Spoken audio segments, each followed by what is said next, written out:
Sorry, hi. Yeah, so there may be people that didn't want to attend or couldn't attend that want to, so I set up the recording. Hi, everyone. Hi, guys. Yes, you're all muted right now. Hold on one second. I'm going to unmute everybody, and then I'll probably put you all back on mute just so that we can manage. You also may be able to unmute yourselves if you can. If I can figure it out, and I'll admit more people in the meeting room. And I need to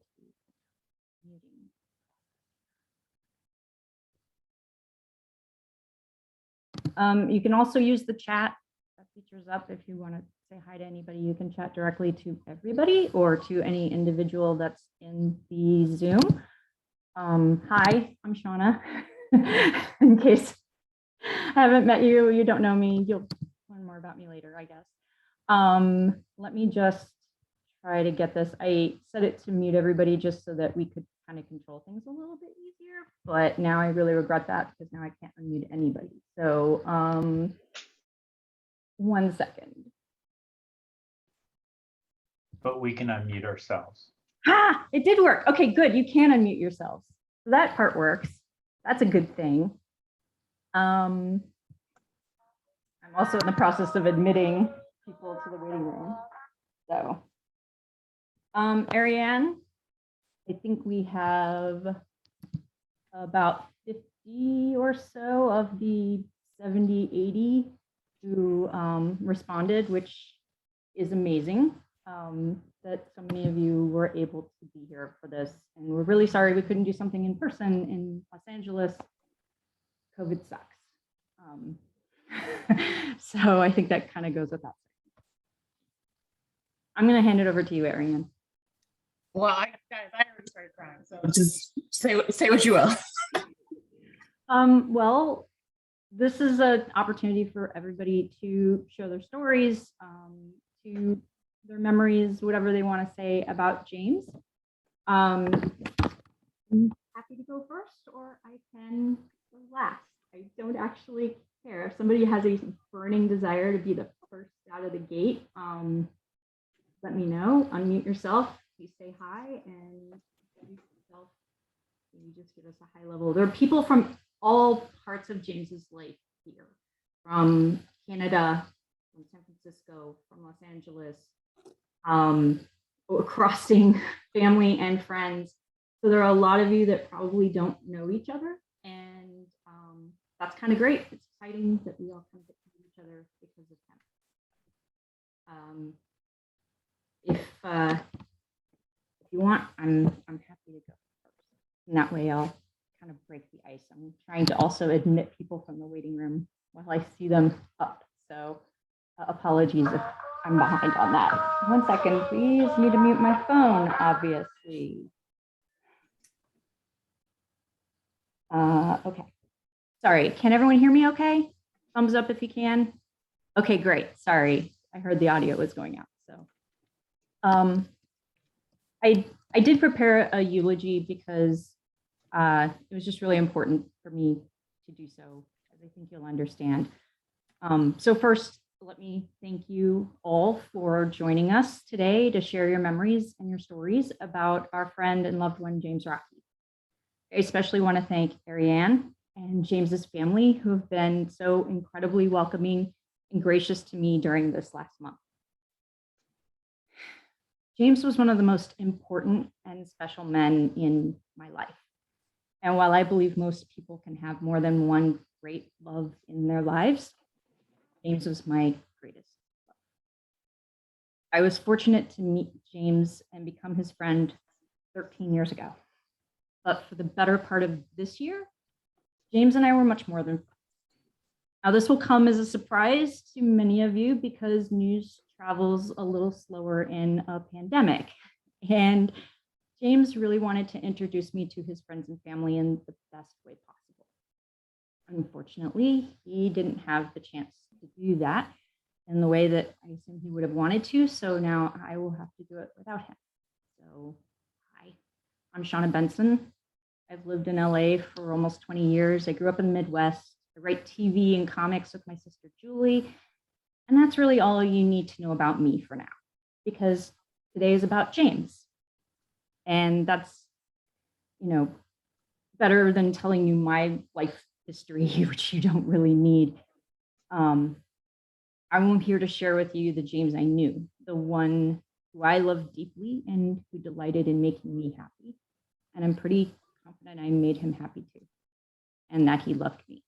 At least that was what he told me the last time I saw him, moments before he walked into the USC emergency room and never walked out.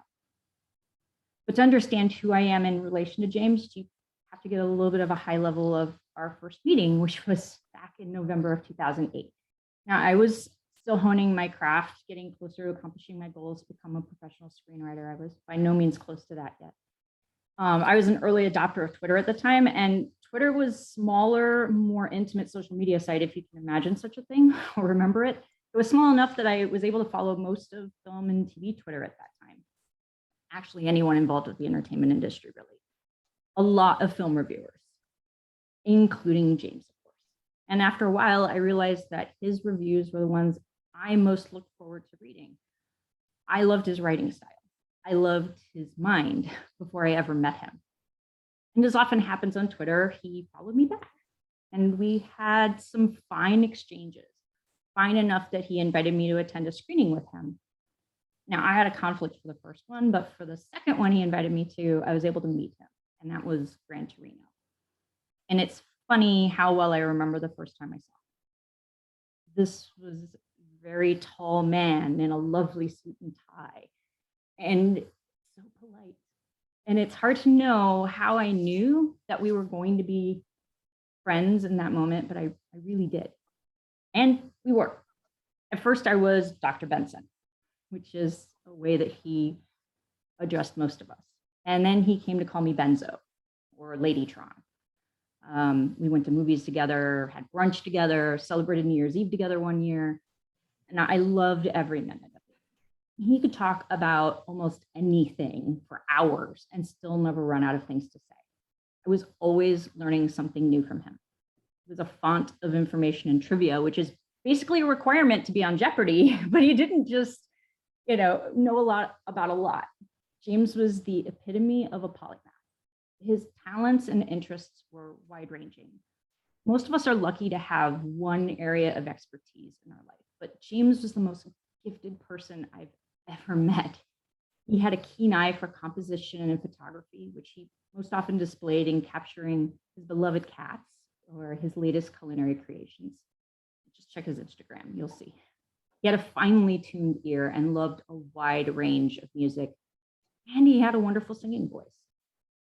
His writing was beautiful, not his handwriting. That's possibly the most horrific handwriting I've seen in my life. I always meant to ask him if that proved to be an occupational challenge, what with needing to write things on a board that needed to be read. But the substance of his writing, he was thoughtful, insightful, erudite, and damn funny. And let me tell you, I was fortunate enough to read some of his fictional work. Given time, I know he'd have written a bestseller, or at least a great one. And of course, the man could bake like a demon. I feel pretty strongly that his baking was more demonic than angelic because it was too good, too sinful. And he was always learning new techniques, new recipes, experimenting. I mentioned his baking, but honestly, whatever he was cooking was amazing. But back to our first meeting, that film screening, which might have been a date. I don't think so at the time, but of course, in hindsight, I see the genius of the plan. It's easier to impress women when you have an Oscar-winning director standing 5 feet away. As it turned out, I was dating someone at the time already, and so I never had to learn from him, or he never fessed up as to whether it was an actual date. But eventually we did date for a short time, but we both realized in retrospect that our timing was just wrong. We weren't what we needed to be for each other at that time, but we remained friends. And then he got his cancer diagnosis. James told me that nothing makes you want to live more than hearing a doctor say you've got cancer. I asked him recently to remind me why he got his ellipsis tattoo.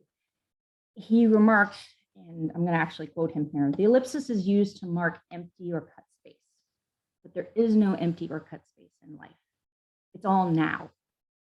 He got it to remind himself that there is only now.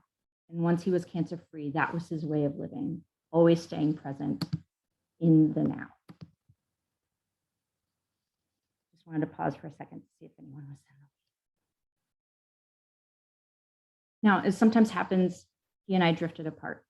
Life happened in different ways for us, taking us on different paths. And on his path, he found the exact right person at the exact right time in Marianne. He told me more than once that she saved him. James found happiness with Ariane, and that was all I had ever wanted for my friend, his happiness. And that was all I knew of James Rocky for almost 9 years.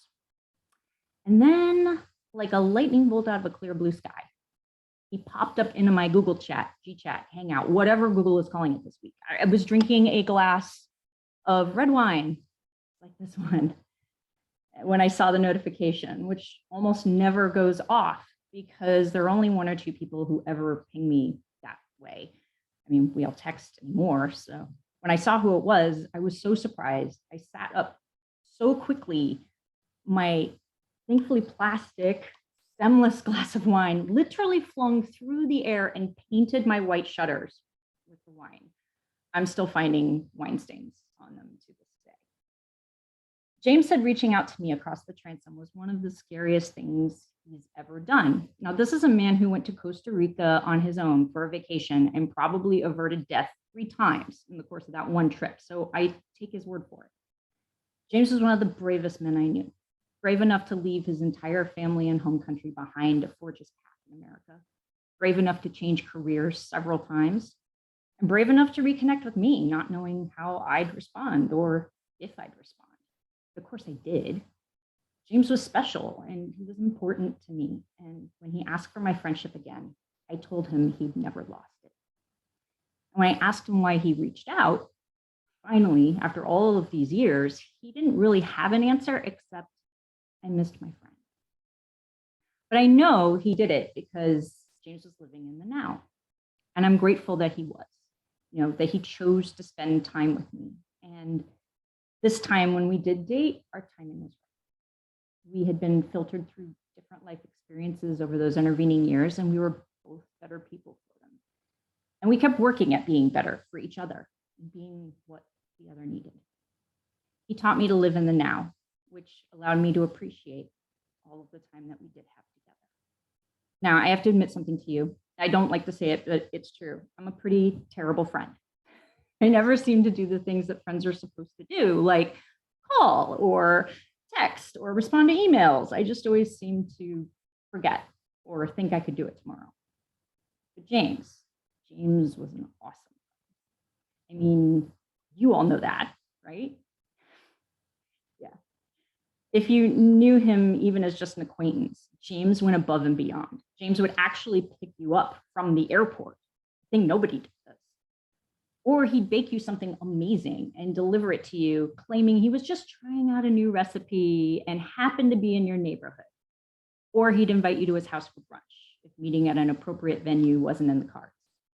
Now, I tend to forget everybody's birthdays, even when Facebook reminds me, but James would remember everyone's birthday. And then he'd call you up and sing happy birthday to you in full. I kept a voicemail of him singing happy birthday to me for almost a decade before Verizon decided I didn't need it anymore. Verizon is like me, not a very good friend. But James made me want to be a better friend. I want to be the kind of friend James was, not just to him, but to others. Almost every day, he'd ask me, how can I help? What do you need? Often my answer was, just you. But I did the same for him. We'd remind each other to breathe and relax in our more stressful moments. Most of our text exchanges were check-ins throughout the day, but we checked in with each other every morning and every evening at a minimum. And most days, he'd send me a selfie of whatever he was wearing that morning. And later, on most days, I'd get a picture of Frankie and her beautiful repose. Anytime he left me a voice message, At the end, he would say, "When you hear this, I hope you're smiling." And I always was. So I did my best to reciprocate his kindness and thoughtfulness. As most of you all know, James was unfailingly polite, and he had very high standards for himself in regard to his conduct. He was always professional and competent, and if he wasn't, he'd apologize for falling short and try to be better. That's the main thing. James cared. He cared about his colleagues, he cared about his students, he cared about his friends and his loved ones. It's so easy to become cynical, especially now as a pandemic has taken so much from all of us. It would be very easy to just stop caring. But James didn't, which is why I loved listening to him talk about his passions, about film. His bio on his old social media profile was short and summed him up perfectly. I write about film, which means I write about everything. James was interested in everything. For as much as I loved listening to him, he loved listening to me. I loved making James laugh, which I apparently did quite a lot. His laugh was loud and it was infectious. And if you heard it, even from across a room, you knew instantly. One night, not long ago, we were chatting online, swapping stories about the things we had accomplished in the interim years. He promised to let me read the liner notes he wrote for a soundtrack and watch the horror movie he was in when he was 17. And since he didn't get the chance to show me those things, I will now seek them out on my own and will certainly be smiling to see them. I asked him what he felt his greatest accomplishments were. And now I can tell you exactly what he said. This is a direct quote. "I liked being John the Baptist for Dogtooth. As a film critic, I like that thing I wrote about in the Marvel movies, which at the end of the day was a plea for better and more interesting Marvel movies with slightly lower budgets. Also, Mark Duplass explained a couple of years ago that I was like the first person to ever write about them, like their first clipping. I like that. And in one sentence, really, I started writing about music because I liked Greil Marcus and punk rock and the whole thesis that you not only can, but should ask why things aren't better and demand that they be so. Yes, becoming a teacher was a hell of an accomplishment and changing who I am. When Mike Barkley was telling me I'm literally a footnote in a book about Guided by Voices, I said, some of it hasn't been pretty, but none of it has been boring. James told me a lot of stories about his life, growing up in Canada, moving to the States, living in San Francisco, the years between our meeting and our reconciliation, his travels, his hopes and dreams. And what I know is that James was anything but boring. But I'm eager to hear all of your stories about James too, because I feel like I know him better than a lot of people. There are vast of life that are completely unknown to me. The stories he had yet to tell. And of course, the stories we had hoped to share together. Those will remain untold. There's James. You've given me so much. I'm glad that I live in the now. And I never took a single day with you for granted. I'm glad that you shared your life with me for a short time. I appreciate how much you cared about me and my family. Thank you for your understanding, your respect, and yes, your love. In an offhand way, you told me that when you were gone, you wanted me to love myself as much as you loved me, and to make a huge scene at your funeral. Well, hopefully I'm not making a huge scene, but I promise you that your love will be with me for the rest of my day. Goodbye, James.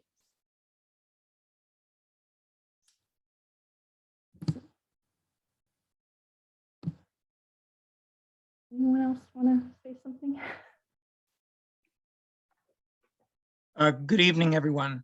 I'm Thomas Roddy, and I met James when he stepped into, I'm not sure which career it was, but it was the one after being a film critic, because I was on the panel that hired him at Manual Arts High School. And I remember being immediately impressed with all the things that Shauna spoke so eloquently about: his erudition, his wit, all those things were just really fun to be around. I also saw him interact with his students quite a bit. What impressed me the most was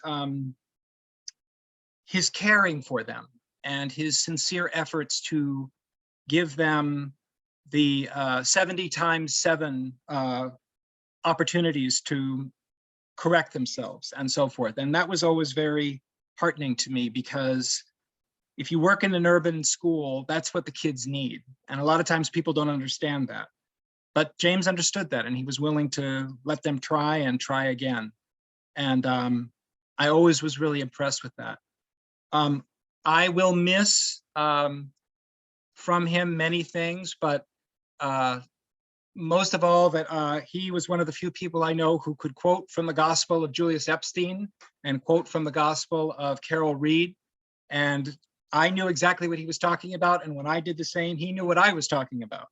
And that was a very rewarding part of our friendship together. And I will miss him as well. I will miss his decency and his kindness and his excessive formality, perhaps almost like Oscar Wilde, a contemporary Oscar Wilde, but a good pal nonetheless.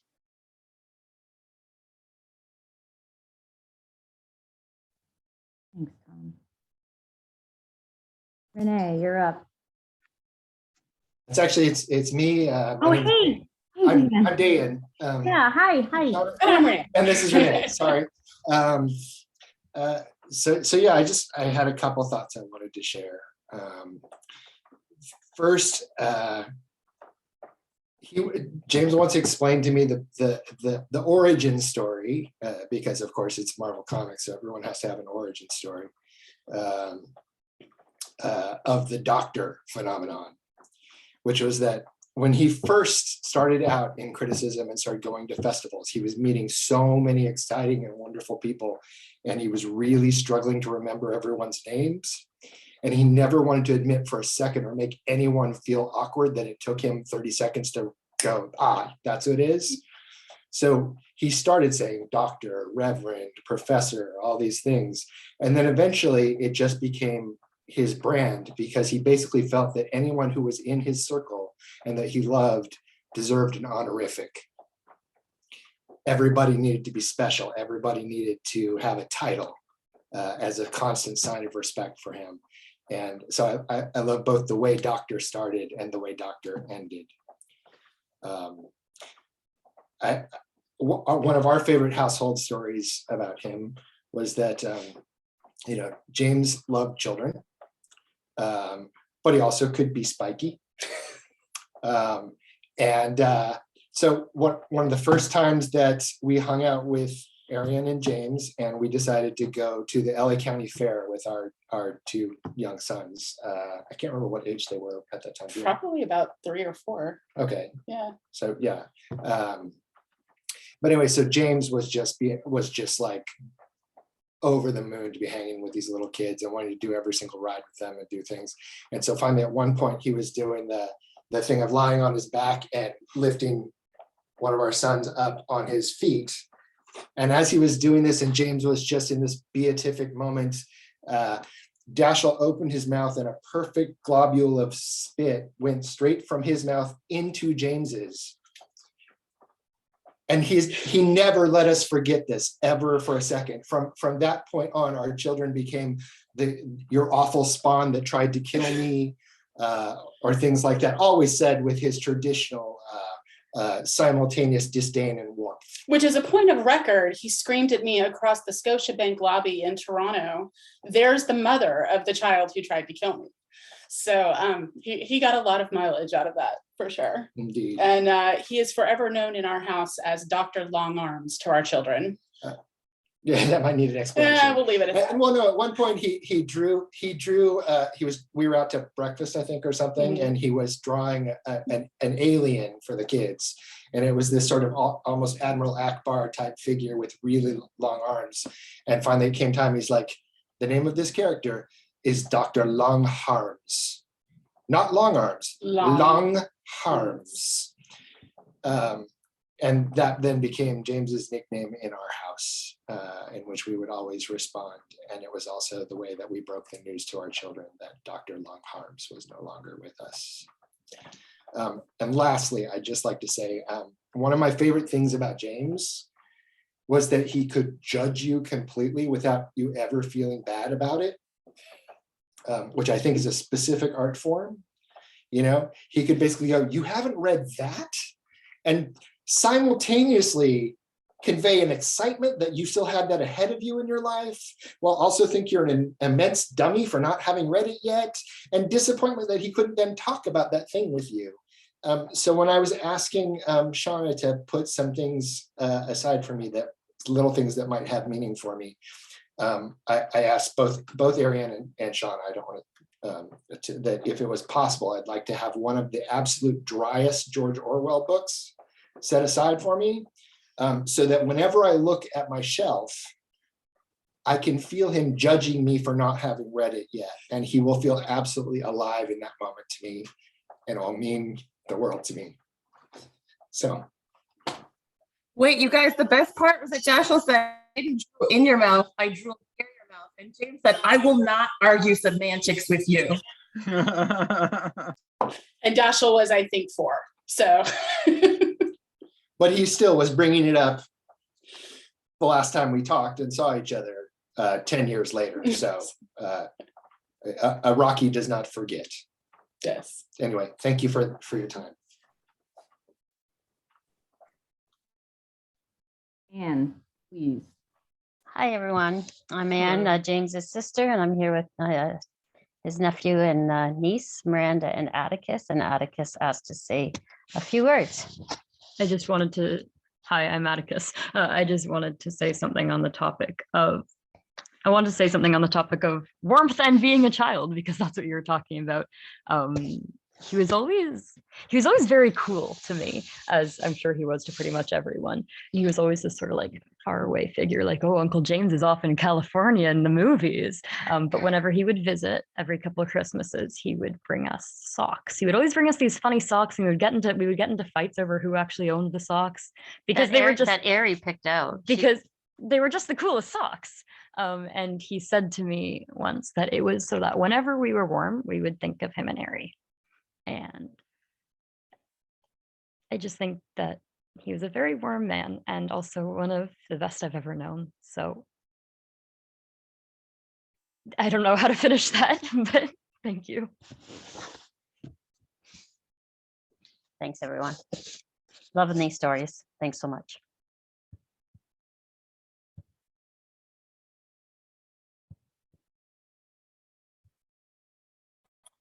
Shauna, you're on mute. Thank you. I was saying, Corey, if you'd like to go, and then Sarah, if you'd like to speak after Corey. Yeah, sure. Hey, everybody. I'm trying to put my hand down. I feel like if I were in James' class, he would tell me that he's already called on me, and now I should put my hand down and not speak with him. Elevated. So just as procedure would, I don't know how to do this from my phone. Hi, everybody. I'm Corey Roberts. I'm one of James' newer friends. I met him about 5 years ago, clearing my credential at the same time that he was. I met him at the kind of introductory symposium. And I think I was wearing a hoodie and a stocking cap and was hungover because it was summertime. And he was wearing a 3 or maybe 4-piece suit, if such a thing exists. He has one. And at the same time as he was being incredibly proper, I think that our leader made a statement that sort of belied one of the inherent contradictions in education. I don't know which one. There are plenty. He called all of them out. And he made a point to raise his hand and explain that whatever the person was saying was not possible and would not be made possible anytime soon. And we should not be held responsible for the impossibility of this paradigm that they were trying to put forth. And he did so in one of his, I think somebody said spiky, and I like that term. He did it in kind of a spiky way. And I know that I just wanted to leave, and I thought, oh God, this guy's talking a lot. He's just not going to shut up. I'm probably going to end up being friends with this guy, aren't I? And I knew that I was. he was the only person in the group of about 300 of us who had, I'd say, the mental horsepower to hold a lot of positions at the same time and give them their due, so that some of those contradictions that did exist could exist in his mind. And then for a lot of folks in our business, that is what frustrates us, or it limits our ability. And I think that we already had one of his other colleagues speak out and just say, you know, he didn't let that stop him from just really caring and doing a fantastic job. And it's funny because I think that the two things that we'll hear as the evening wears on are that he was overwhelmingly polite, and I think we've heard formal, and then we'll also hear that he had a sharp tongue and that he didn't want to lie about anything. He wanted things to be better, but not because we said they were, or because we were too polite to point out what was wrong with them, but he wanted them to be better because we had all come together and found a way to make them better, either for one person, for a friend, or for a whole group of people, like his students. I'm guessing like so many of you. And so, yeah, I think that we can actually encapsulate my entire relationship with him in that one moment. Who is this well-dressed dickhead? I'm sure I'm going to be his friend. And I'd say everything from that moment until we cleaned out some of the last things in his apartment the other day, I'd say I've probably muttered that phrase to myself at least once in any interaction with him, whether he was present or merely present in spirit. So that's me. So glad to meet all of you, even under these circumstances. Thank you. Thanks, Corey. I'm still laughing about that story because it's totally true. Sarah, you want to go ahead and... Okay, so I actually did a PowerPoint because that's what I do. And because I'm going to try and share it. I hope it works. If not, I have nothing to say. Because if we were okay, can you guys see that? Can you guys see it yet? Excellent. Oh my goodness. Okay. So if we were having an in-life memorial, we would have a picture wall, but we can't. So I put some together. There's on the left is James as a little tyke, in the picture on the right is from about 10 years ago. I'm Sarah Rocky. I'm one of James's sisters. And Sarah, this is the other sister. I can't see yet. I don't know if you have your presenter view up instead. We just have, it says you started screen sharing. I can't see it either. Yeah. oh, right. Okay. Give me a second here. We can't see either. Oh, no. Okay. So let me go. You are screen sharing. Oh, maybe the wrong screen. Give me a second here. Give me a second. Give me a second. I might be able to, I might have to move this to the other screen. Here we go. I can see it now. Okay. Without calling on my teenagers to help. I live in Vancouver, BC. So those of you who know him, I gotta get to put it out. Give me a second. Know that James was the youngest of 5. And as he would remind us all later, he grew to be the tallest of 5. So this was taken about 13 years ago at my father's second wedding. He was born near. Sarah, honey, it's me again. Could you just hit F5 and then we should get a full view of our brother. Okay, excellent. Like your little sidebar should go away. I say this to my students about 50 times a week. Okay, did that work? No. Or go to slideshow, start from beginning. Actually sharing the wrong No, we screen. can see everything. Try slideshow, Okay. slideshow, start from beginning. Okay, give me a second. Sarah is the younger, but usually the bossier sister. Yeah, slide across to your right there. Nope, under the orange banner. It's between Okay. record or record and animations. Yep. Yeah. Hi, Mom. What? Wait. Oh, I can't see because of the thing. Yep. Yeah. Okay, now go right. Go from draw to design to transitions to animations to slideshow. Do the bar. Yes. Yep, you're right there. Okay. Slideshow. From beginning. Come on. I'll butt out if this doesn't work. Is this? Yeah, the far left. That's the one you want, Sarah, from beginning. Yeah, Okay. just nothing's changing. Okay, so we press. Sharing, there are two screens that you have because the slideshow comes. Yeah, up we on do have two two screens. To share the. So I'm gonna screen. try doing, maybe I'm sharing the wrong one. It was fine the way you're doing it, Sarah. Sorry. Let me see if I can. No, it is much better in big, so give me 1 second. Oh, maybe somebody else wants to tell a story while I look at, Well, while Well, you I- do that, Aiden, do you want to speak if you're there, or did you run off really quickly? You can come back and speak after.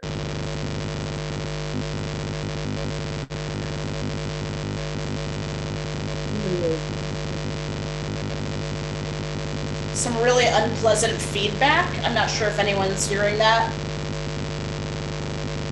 Brian, that might be you. That's me too. Okay, it stopped. I think it's you, Brian. Sorry.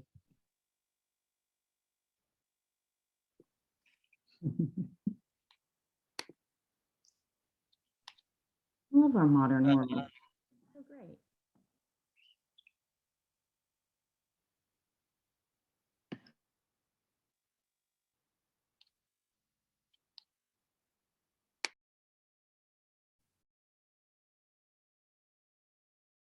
This is when I wish I had my playlist finished, my James playlist, which I have been building on Spotify and is up to about Hey, 200 songs. Shauna, Karen said in the chat that the doctor thing predates my explanation. So the Rockophile in me wants to make sure that the accurate facts are reflected in this moment.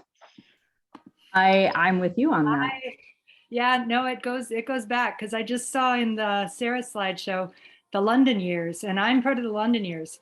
So this origin story, I almost regretted putting it in. I defer to you. That's what I'm saying. The record must be corrected. Okay, I felt like Rocky would appreciate it, but he always called me Dr. Kiddo.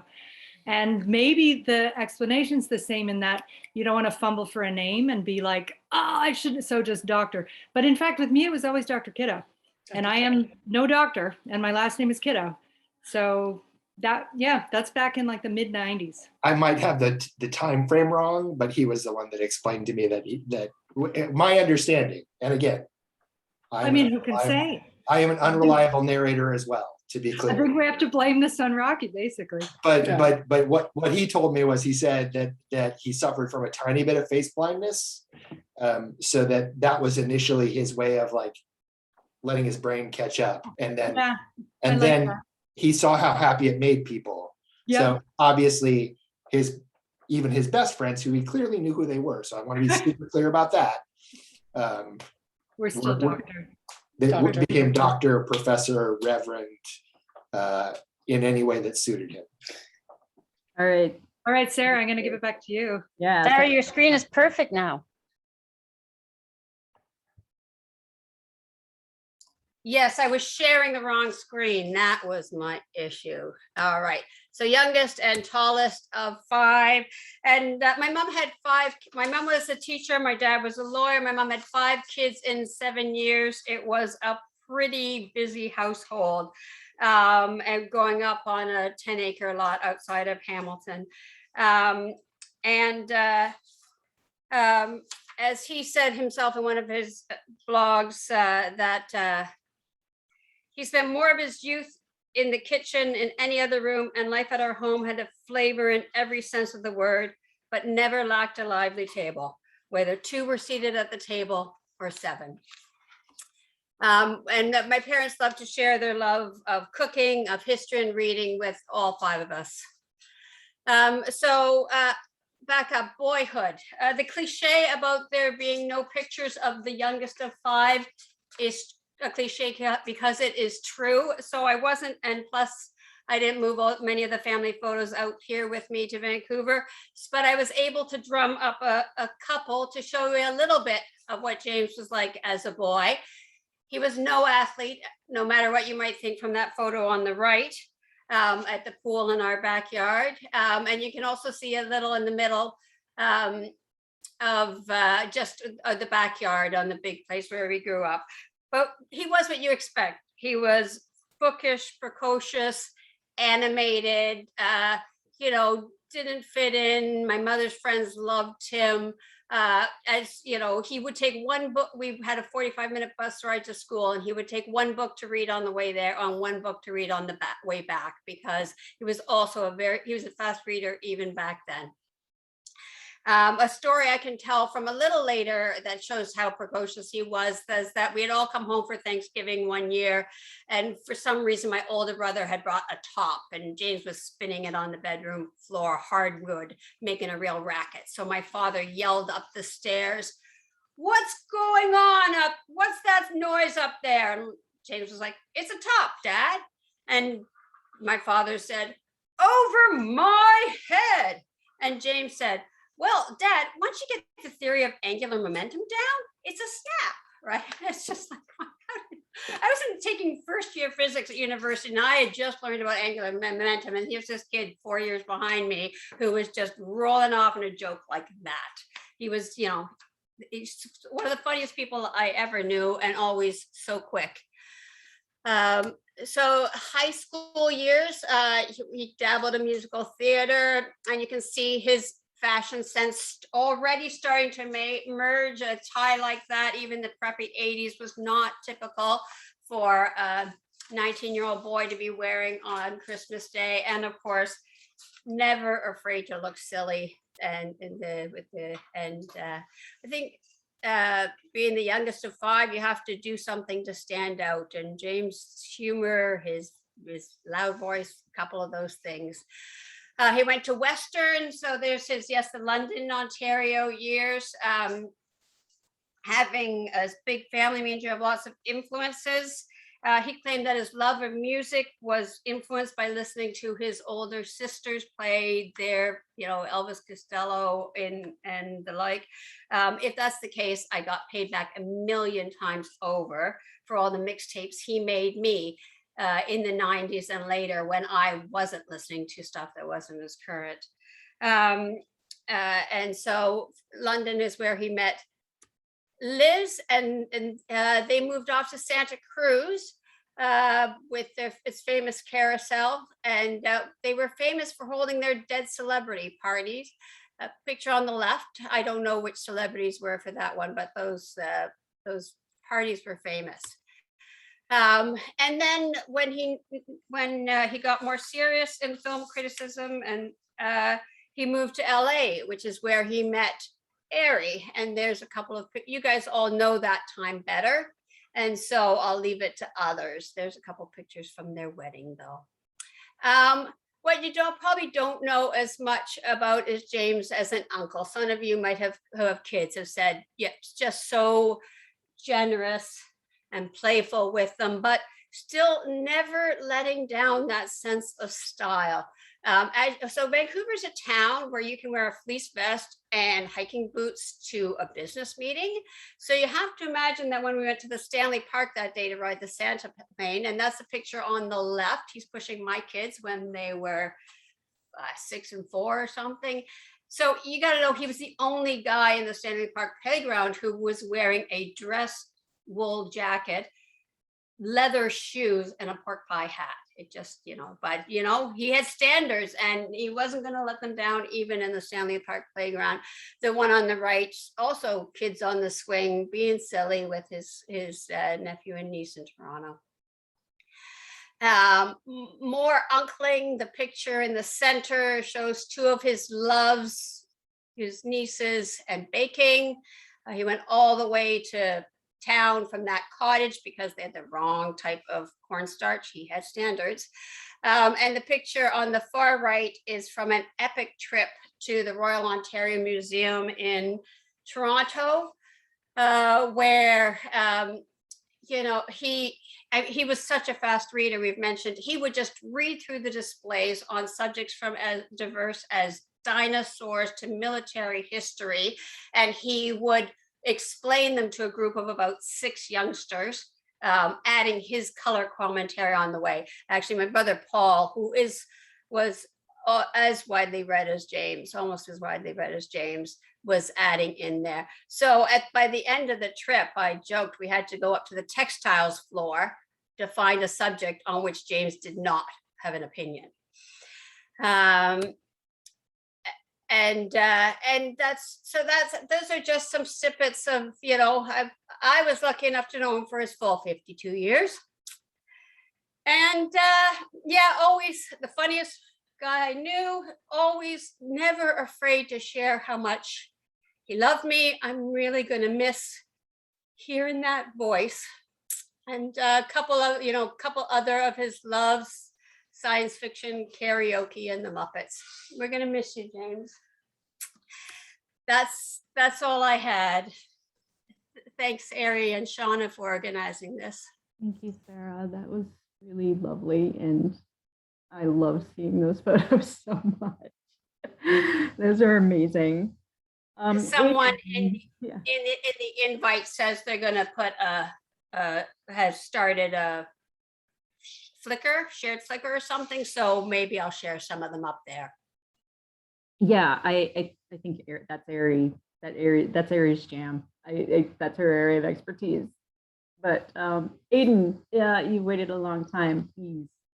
Oh, it was worth the wait. That was great. My name's Aiden Crawford, and I knew James for probably 30 years. I knew him from his London years. Now tonight I'm wearing a shirt that actually predates me knowing James, but he is responsible for me buying this shirt. So I was in high school and I come home for lunch, and James was at Western at the time. He was a year ahead of me, and he was doing something on a CBC news show at lunchtime. It was CBC Midday. And he was doing the World Debating Championships at that point. So they had brought in James and somebody from Australia, and they put them together, and it was be it resolved the beaver is a better mascot than the kangaroo or something like that. And James went to town on this person from Australia, and he was, funny, cutting, and kind, often in the same sentence. That's the way he was. And by the time he was done that 5-minute segment, I said, I want to be where this guy goes to school. So I hadn't even applied to Western at that point. So I went into the guidance counselor's office and changed my 3 picks for university. And I dropped Guelph and I put in Western. And I went to Western, and it was a year or so later that I actually met James. So, because he was a year older than me, but I was gobsmacked to actually see the guy. And at that point I was working for the University of Western Ontario newspaper, and he would walk in the way the room was set up. There was a front door and a back door. I think the back door was there so the news editors could escape when people came in to yell at them. But James would walk in the front door, and he would tat, saying after saying after saying, super fast, and then exit the back door. And it's something I came to call the drive-by Rocky, where he just wouldn't stop. You just in and out. And I was very fortunate that James and I actually became friends at university. And I remember sitting outside on the concrete beach at Western, and I was sitting beside him. He was having a smoke. And I told him the story that he was the reason that I went to Western. And he had because of that one segment on CBC, before I even knew the guy, he basically changed the course of my life. And that's, you know, that's the kind of impact he had. My wife met him once, and then when I told him that he had passed, she's like, she remembered exactly who he was. Because if you met James once, you remembered him forever. He had that kind of impact. He had, and it's a tragedy because he was so unique. My kids will never know somebody like James. He was that unique. Thanks. Thank you. Anne, did you have something you wanted to add or say? You're just still hand raised. Okay. Sorry, it was Atticus who wanted to say something. I Go reached for it, across go and for he it. wasn't paying attention and hit the raise hand button. Oh, go for it. I wanted to say that my uncle had this. I wanted to say that my uncle had this very admirable ability to make anyone he was talking to feel like they were the most special person on earth. I see you guys nodding. He loved a lot, and it was very easy to tell. And it meant the world. I think it meant the world to me, and I'm sure it meant the world to all of you. And he read this book to my sisters and I when we were kids called Dinosaur Bob, about this dinosaur in New York. Yes. This dinosaur in New York on an adventure. And when he walked, he would make a sound like thumpa, thumpa. And what he did for me when I was a child was he recorded a CD of him reading out loud the entire audiobook, and then he sang at the end some song about Pennsylvania or something else. And it's just, he was remarkable. That is such an extraordinary thing to do for someone. And from all these stories, it sounds like he was as wonderful a friend to you as he was an uncle to me, which is like an incredibly high bar because he was the best ever. Your other uncle's on the phone, just remember that. I'm not saying he was the best uncle. I'm saying he was like, you know what I mean. Uncle Dan, I love you very, very much. You're still a cool pirate in my little brain. I'm just very glad. That's the song. I'm just very glad that we all got to know him. I think we're all very lucky for that. I don't know how to turn this off. Yes, I do. I'm sorry. I always feel like I mangle your name. Jermaine? Jermaine. Jermaine. Okay, great. Jermaine. Hi, everybody. Jermaine Lucia here, and my wife, Jane. I moved a lot. First, I was going to wear a tie, but whenever I tried to tie a knot, James would shame me for not having a good enough knot. So I didn't even want to try. I've tried many times, and every time I go out with a knot, I'm like, James would hate this knot, but it'll do. I moved. We're both originally from New York, and I moved to Los Angeles in 2009, and didn't really want to get into film writing because I'd done it, and I was like, this industry is dying. Got back into it, and pretty quickly you're like, oh my God, it's this guy, he just stands out in a room. And I don't remember exactly how we became friends. I just know that you looked at him and you're like, that's the guy I kind of want to be. He's incredibly smart. He's incredibly articulate.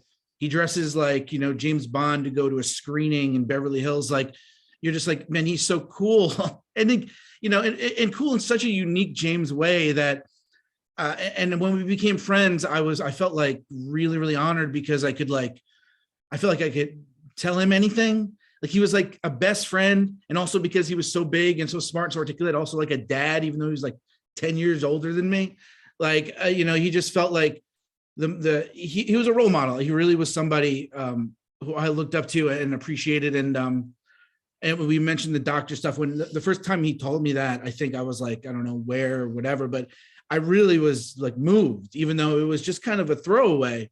It really meant so much to me. And yeah, the couple of times I get the birthday phone calls, that's not something anybody had ever done, and I was very happy, like getting 100 whatever on Facebook. Oh, you just said anybody saying something on Facebook meant the world to me. But if I did that to James, he'd be mad at me. He'd be like, what are you doing? Don't do it on Facebook, So in later years, I would just do it there just to piss him off. And I think he probably enjoyed that a little bit. and I know a lot of us who went to the movies with James, we all know about how much he hated people talking and having their cell phones on. And I know a bunch of us have talked about this on Twitter when he passed, about just like, even when he left the business, which was the most incredible thing I think anybody in this business has ever done, in my opinion, we'd always be like, man, I wish James would hear. They would definitely call out that guy if he was later. I wish James would hear. They would definitely scream at that guy. It was just, and so like, he's always going to be with us forever when it comes to everything.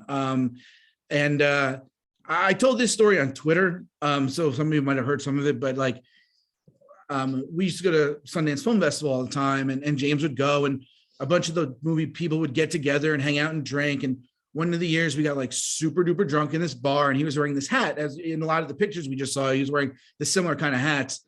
And I don't remember if he told me I should wear the hat or if like I said I like the hat, but he put the hat on me and he was like, yeah, you look good. You should keep that hat. And I kept the hat. And I don't really wear hats that often. But I had it and I was like, oh my God, this is like the nicest thing. He literally gave me the hat off his head. And a couple of years later, he was like, you saw that hat? And I was like, yeah. He's like, oh, okay. I really like that hat. And I thought about giving it back to him because I didn't really wear it, but it meant something to me. And now I'm really kind of glad I didn't. So this is the hat that I love. And James and your family and everybody, you meant the world to us, and I really, really miss you, and I loved you. Thank you, everybody. I mean, thank you so much. That is such a great story, and it is a great hat.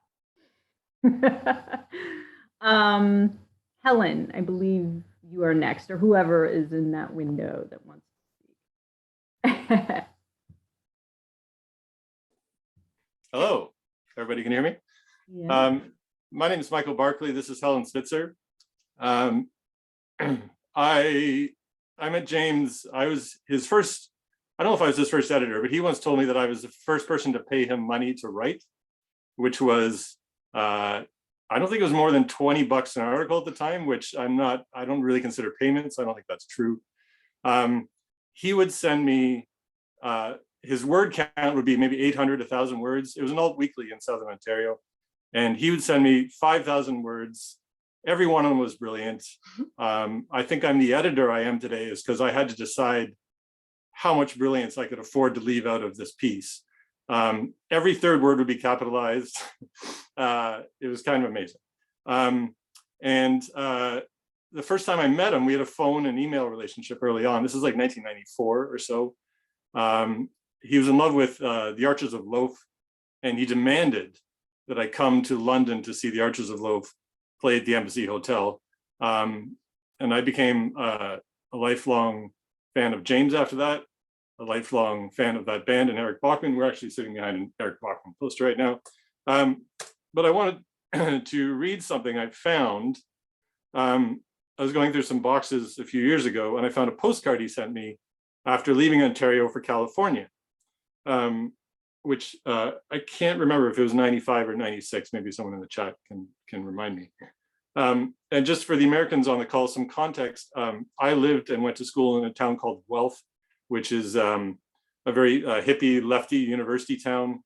It's kind of like Asheville, North Carolina. It's like what Asheville, North Carolina is to Durham, or what, I don't know, Oberlin is to Columbia, or Berkeley is to Stanford. I don't know what the exact analogy is, but London is a very conservative, wants to be an Ivy League school, and Guelph was full of hippies. Anyway, and the Reform Party at the time were like the Tea Party of Canada. So this is his postcard. He loved to rib me about Guelph and hippies. Dear Michael Barkley, man, if you think Guelph is chock full of Birkenstock, granola crunching, macrame wearing, unwashed, patchouli stinking hippie folk, it looks like the Reform Party caucus next to Santa Cruz, California. Still, at least Santa Cruz has the Pacific Ocean a 5-minute walk away, which Guelph, as far as I know, does not. How the hell are you? Is romance still just a word in the dictionary between repulsion and rotate for young Michael? I've hooked up with Metro Santa Cruz, a local paper here, with a word rate of 10 cents a word. Unfortunately, they do little, if any, music writing, and they seem to be a bunch of raving commies. Good thing I've experienced dealing with that, huh? By the way, never cross America in a 67 Impala with just an AM radio and no air conditioning, unless you have unshakable sanity or you're impervious to heat and you secrete gasoline copiously from a secret third nipple. Once we get a home and a phone, I'll be back on the information super driveway, one of his favorite terms at the time, a counterpoint to Al Gore's information highway. I also loved his term retronormative, which I would really like to see enter the lexicon. Once I'm back on the information super driveway, I'll be able to pitch and send you stuff as well. Man, oh man, I miss email just as I miss scuttlebutt. The music scene down here is sort of neat. Punk, ska, reggae, and damn fools who think Jerry is still alive and that playing enough shitty music will bring him back out of hiding. In short, some hippie fucks. Yours truly, writing long and capitalizing at will as ever, little Jimmy Rocky. That's all I got for now. I got a lot more, but that's all I got for now. But you did give him the quote in the book, right? Or you gave him the mention, right? I think I've mentioned James in all my books. Yeah. Oh, but the quote I think Michael Attenborough read the Guided by Voices book you're talking about. I Yeah, don't know if Attenborough's on this call or not. maybe. I might have gotten that one wrong. In any case. We always cherished his visits to the Toronto Film Festival every year when he was here. And knowing how much he had to juggle his time with just his professional duties and his family in the area, he always made time. Thank you, everybody. Thank you, Mike. Scott, you're up. Hi, everybody. Just wanted to say that I don't have a lot of really great close friends anymore. As I get older, I decide, and I think we all do, who's got your back and who doesn't, who has value to you and who might just be a supporting player. And there are people that you can call after 5 or 6 weeks and they don't give you a hard time. They just say, "Oh, Dr. Weinberg, how are you, sir? I was going to call you myself. It's been a while." I don't think a month ever went by in the last 20 years that I didn't talk to James once or twice. We share a birthday. I'm 2 years younger, but he always used to say my favorite thing. He'd say, "Scott, I love you, but the fact that we have the same birthday proves that the astrology is bullshit." Because we're very different, but I used to go to Toronto, Sundance, South by, Fantastic Fest. And if I was lucky, I would see James 2 or 3 times a year. It was like I'm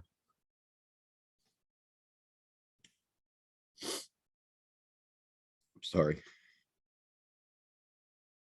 When you go to summer camp and you see that one friend you really missed.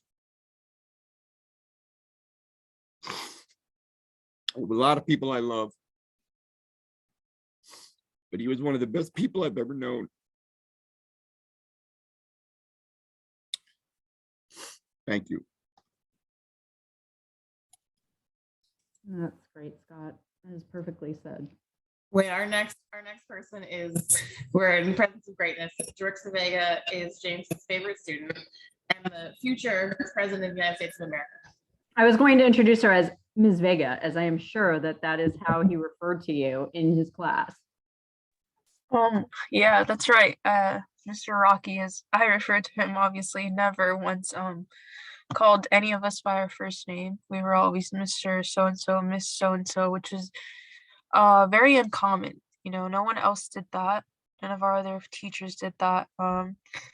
Mr. Rocky always made sure to make us feel respected and acknowledged in his class, which was not to trash talk any of my other teachers, but it was very uncommon, so to say, especially for the area, you know, South Central Los Angeles. I was always very touched by the fact that Mr. Rocky, you know, we knew very little of his profession and his life before he became a teacher. We knew he'd been, you know, a movie critic, but that was really the extent of it.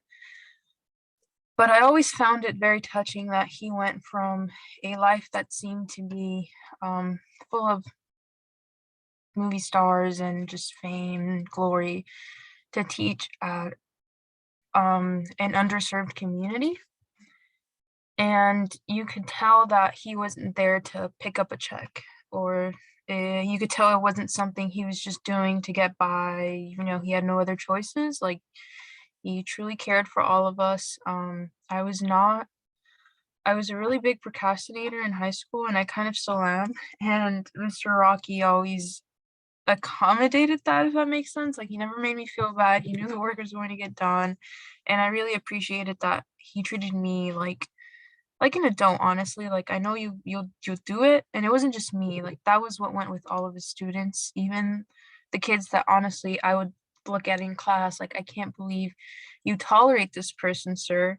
He did, and he didn't just tolerate them. Like, he was there to help them as best as they could, even if they didn't realize that. Yes, I applied to a military academy and thankfully got in. And I remember he said that he was excited for when I became President Vega. And it's kind of sad that if that happens, he won't see it. But the day I found out he passed away, I'd been contemplating it for a while. I went and switched my major to English because he was a very influential person. And like I said, you could tell he really cared about all of us. And he was very passionate about, you know, his subject that he was teaching, which was English. And I figured if he was that happy with his chosen path, which was English, then I could also find that happiness. Yeah, I don't really know what, not, I think I'm usually a good speaker, but this Mr. Rocky's passing leaves me, I can't really articulate how much that man meant to me and to my peers.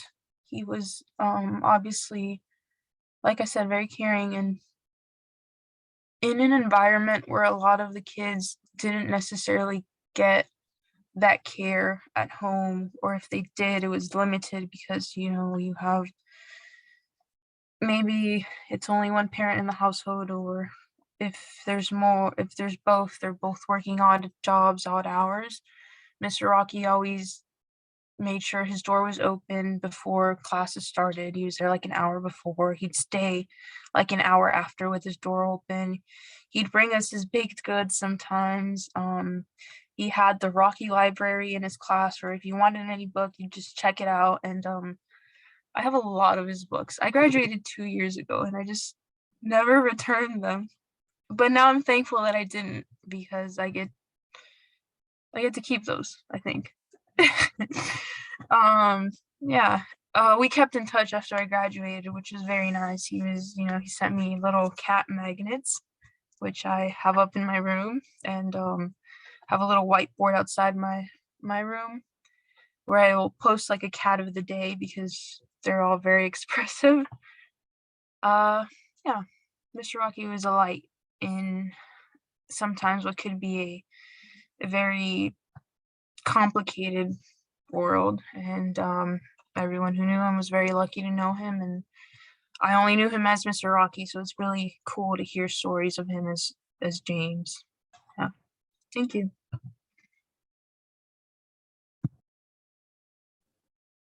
I think you can see everyone is more than appreciative of your words, Teresa, and obviously you have no problem speaking. So pursue whatever you want, because the dirty secret that most of us will tell you is that you're whatever you major in, you can be anything you want. Follow the subjects you love. Justin, you're up next. Hi, everyone. I'm Justin Chang. I am not nearly as good at speaking extemporizing as Drixa or James or anyone else here was, so I did write a few things down. Please bear with me. I will just jumping off what Drixa just said, you know, about James going from being a film critic to being a teacher. I feel like those worlds were in many ways the same to him. I felt like he taught me a lot. I remember bringing a book to a screening once, and of course, James had read it and everything else the author had written and was telling me all about all of that. And like every good teacher, he always gave me the sense that he had time for me. Even if, as was often the case, we were just chatting on a street corner for a few minutes at a film festival. I mean, one of my vivid memories of James was being at Toronto with him, and we were just on a street, and of course he was immaculately dressed, and he was catching me up on Mad Men, which he was obsessed with, not just because it was a great show, but because it modeled his sense of style so perfectly. I remember walking down Hollywood Boulevard during, it was the AFI Film Festival in 2014, and I running smack into James, who was on this utter high after having just walked out of Ava DuVernay's Selma, which he called the best American film he'd seen that year. And he was just waxing so eloquent without having yet written anything about it. It was just so in him. And of course, because as Jermaine was saying, I know we have many memories of we all have our own memories of being in the theater with James and him going to town on inconsiderate moviegoers. And here is mine. I mean, if I remember this correctly, this was at Sundance one year, and someone had taken out their phone during the movie, and it was shining very brightly and distractingly. And I think James leaned over, and in that great booming voice of his, he asked this person, "Are you downloading your shame?" And it was just, it was a line I've never forgotten, and I could never have the nerve to use that line myself. It was a great line. It's just, "Are you downloading your shame?" It's just, use that. Everyone use that next time. If and when we get back to movie theaters. That was James Rocky. I mean, he was someone who had just such a deep sense of integrity about his profession as a film journalist and about the social contract that we all enter into as critics and as moviegoers. He held everyone to very high standards, of course, as we all know, and he held himself to the highest of all, I think. Some of my favorite memories, and I won't go into the minutia, but they're just, from our LA Film Critics meetings, where James would be arguing some point very passionately, more often than not, disagreeing with some majority opinion, or asking, why should we do something this way just because we've always done it this way? And we all often had our disagreements like that. But James, again, with that great booming voice, always raising his points so thoughtfully, and yes, sometimes cuttingly, but always still decently. And you could see that integrity even when he took himself out of the group, because he didn't think it was proper to remain when he was no longer a working film critic. And I missed him terribly, and we all missed him terribly. We wanted him to stay, but that was James. He would not hear of it. It would have violated his sense of just ethics. And I look back now in light of events, and I think that was James. He was someone who understayed his welcome, who was always in the habit of, in a way, leaving too soon. And I wondered if I should share this but it's stuck in my head, and I think it reveals something about James. And I'm sorry, but he was deeply and effortlessly philosophical in his, just in his interactions with all of us and in his writing as well. And I think from our conversations, it was very clear that, unlike myself, he was a brutally unsentimental atheist. And one time I remember him saying to me, apropos of what, I have no idea, but he just said to me, "Justin, when we die, we rot. We go into the ground and we rot. And that's it. And nothing else happens." And I bring that up because it was one of many times that I personally kind of quietly disagreed with James. And because for me, in the few times that we had together, he embodied for me just this kind of singular grace and humanity. And I truly do believe he is in a better place, actually. And I know James might scoff at that sentiment. He would scoff very kindly, but he would scoff. But I believe it with all my heart. And so he'll have to allow me that. So thank you.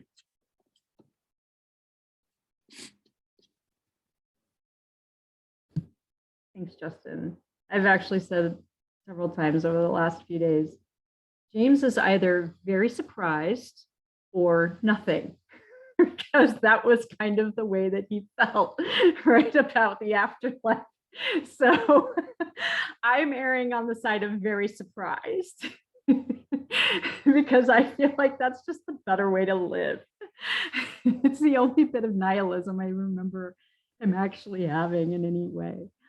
Andrea, that at least is the window that's open, that is next. Hello, Hello. can you hear us? We can. Okay, so hi everyone. I'm Andrea Colberg. This is Mike Attenborough. Hello. I'm going to talk first. I knew James through Mike.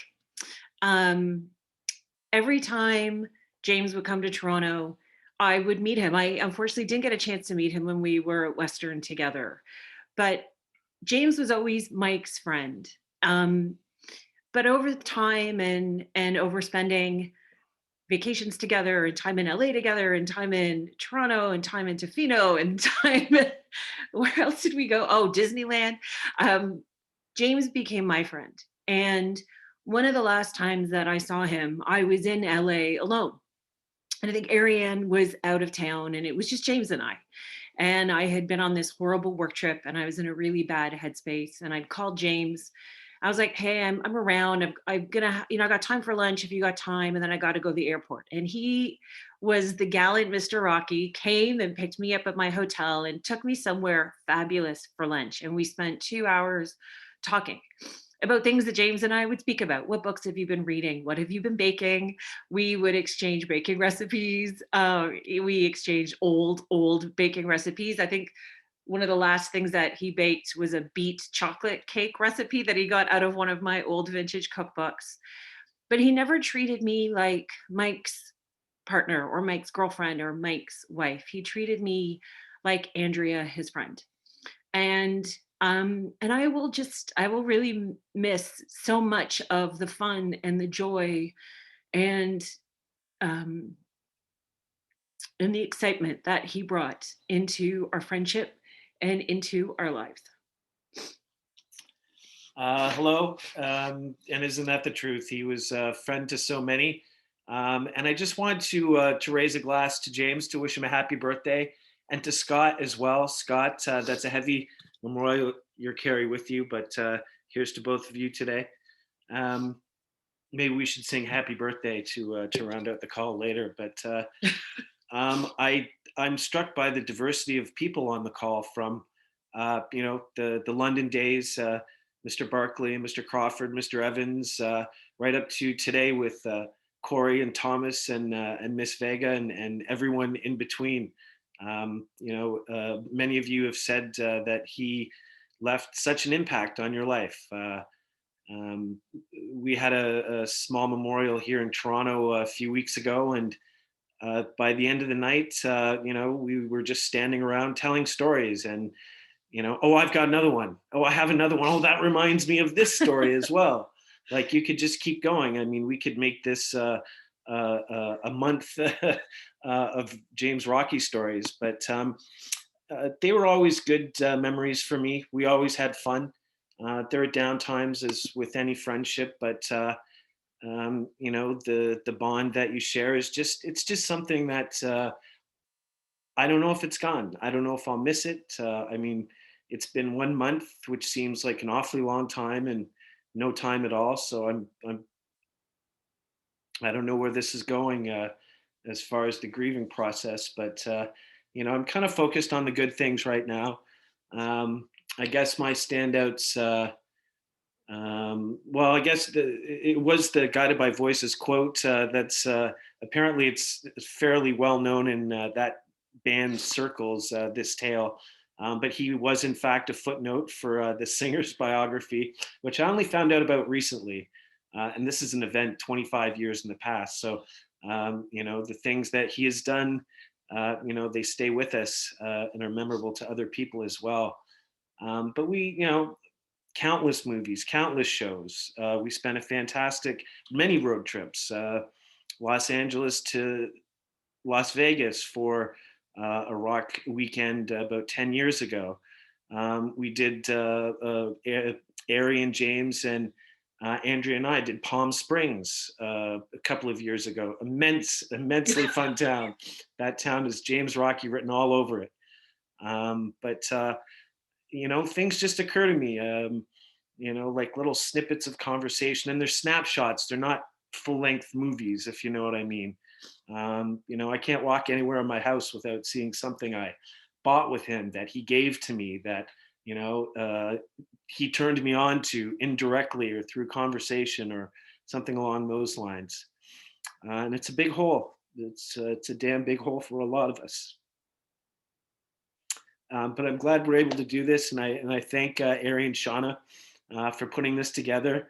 And we were very much looking forward to, and do look forward to, it's our hope in the future that we'll be able to meet in Los Angeles, maybe more properly, because I would love to see The Rundown and maybe another movie with all of you at some point in the future. I know he would have gotten a big kick out of that. And he would have hated that he inconvenienced all of us. He would just hate this so much. Oh my God, really? Over the holidays? I wanted to say that so much, but I'm glad you did, because he absolutely would hate this. But I also feel like it's great at the same time. Thank you. Yeah. Like, it's so great to meet you, because he spoke of you a lot. And I flipped a coin as to which Michael it was that he was talking about in regard to the great Guided by Voices. So. The man of this. Yes, that was, yeah. I had like a 50-50 shot at getting it right. Sorry. Thank you Michael, again for organizing this, guys. Thank you. Michael Lerman, you are up if you'd like to unmute yourself. Yeah, so it's funny. I don't even remember when I first met James. I feel like I've known him my entire career. I felt like, he's just somebody that I knew in the film industry. And part of that is because when I was starting out, when you're not making very much money and you're going to film festivals, you rely on the generosity of your elders and people that are willing to give you things. And I didn't know him that well, and he very generously let me stay with him at Sundance. He said, I have a room that's being paid for. It's got a second bed. Why don't you just stay with me? And it was very, very kind. And there are two stories that I always remembered about James. And the first one was from that time when I was staying with him. One night, I think he was having some kind of Mad Max nightmare, because in the middle of the night, I just heard him kind of mumbling, "We have to get back to Thunderdome," in the middle of his sleep. And in the morning, he woke up and he was very stressed out because he was late to a screening and had to file a piece. And he said, "Can you read this for me? Can you please read this for me? I didn't sleep well and I'm really stressed about filing it." And I read it, and of course it was great because it's James. And I found one small typo, and that was it. And when I showed him, and when I was done, he looked at me and he just gave me the biggest hug. And if you've ever been hugged by James, you know how kind of warm and wonderful that is. And that was his way of saying thank you. And that was, it was maybe my second Sundance. I didn't know anyone, but it was because of generosity like that I was able to build a career. And when I started working for Toronto, for the Toronto International Film Festival, my first year, when I was, it felt like such an achievement, but I was still low down there, and I was waiting to go in to do, I was in the Scotiabank actually waiting to do a Q&A. And he, I think, was incensed by somebody using their phone in the movie, which is a common theme we've heard a lot of tonight, came out, and he came up to me very angrily and kind of went on this rant about how we weren't doing enough as a staff to stop people from using their phones in the theater. And I was like, I was kind of flustered because I had a filmmaker next to me and all these things. And I think he could tell that I was flustered. And the next day he came and found me. And he came and found me to apologize. And he handed me this tie clip, and he put it on me and showed me how to use it. And he said, "I'm so proud of you." And I was just thinking, I'm sorry. I was just thinking that he said thank you and apologized like almost no one else. And that's it. Thank you so much. It's really a wonderful story. I'm glad you have that from him. Dave, you are up. Thanks. Good to see everybody. I wish the circumstances were different. My favorite James Theater story is he and I both hated people being late I'm a very on-time person, so is James. And we often were left stranded in LA screening rooms, waiting for certain critics to show up when they felt like showing up. And I remember him one time, someone showed up, I don't remember who it was, and he said, "Sir," very loud, "being on time is how we show respect for one another." I quote that every month of my life since, and that's been probably 13 years now. So for people who don't know who I am, my name is Dave McCoy. I was James's editor at MSN Movies for many, many years. I sent him to horrible movies and horrible junkets and assigned him features that I shouldn't have assigned him. And James was so rare I've worked with a lot of writers, and he had a huge ego. We know this about James, and he had lots of opinions that were very strong, and he had a mastery of the language, but he mixed all of that with this humility when he approached the work. It wasn't about James Rocky, and it wasn't about his ego. It was about the work. And I loved collaborating with him because if you told him this doesn't work or we need to change this, he was open to change. He was open to discussion. It wasn't about how it wasn't, this came from me and therefore I'm not going to change it. And I am so grateful to have had the time I did to edit him. And he was my writer before he was my friend. He became my friend when I moved back home to California in 2009, and we were neighbors in the Fairfax district, essentially. And we went, he took me clothes shopping because I dress like a hobo, and we had numerous breakfasts and brunches, and the last time I got sorry for the family here. The last time I got stoned was with James. We got baked and went and saw Fantastic Mr. Fox at this now defunct movie theater on Beverly. And if you haven't, like, James is hysterical, sober. If you hadn't seen him stoned, it was like, oh my God, it was magical, absolutely magical. So, I'm going to miss James so much. I wanted to end with one thing, which was like, we could tell from the amount of people that are on this call, the different types of people that he's able to bring together. Like Justin, I had to write some of the stuff down because I can't speak in public. I just want to say what a profound impact he had on my life, because of this ability to bring people together.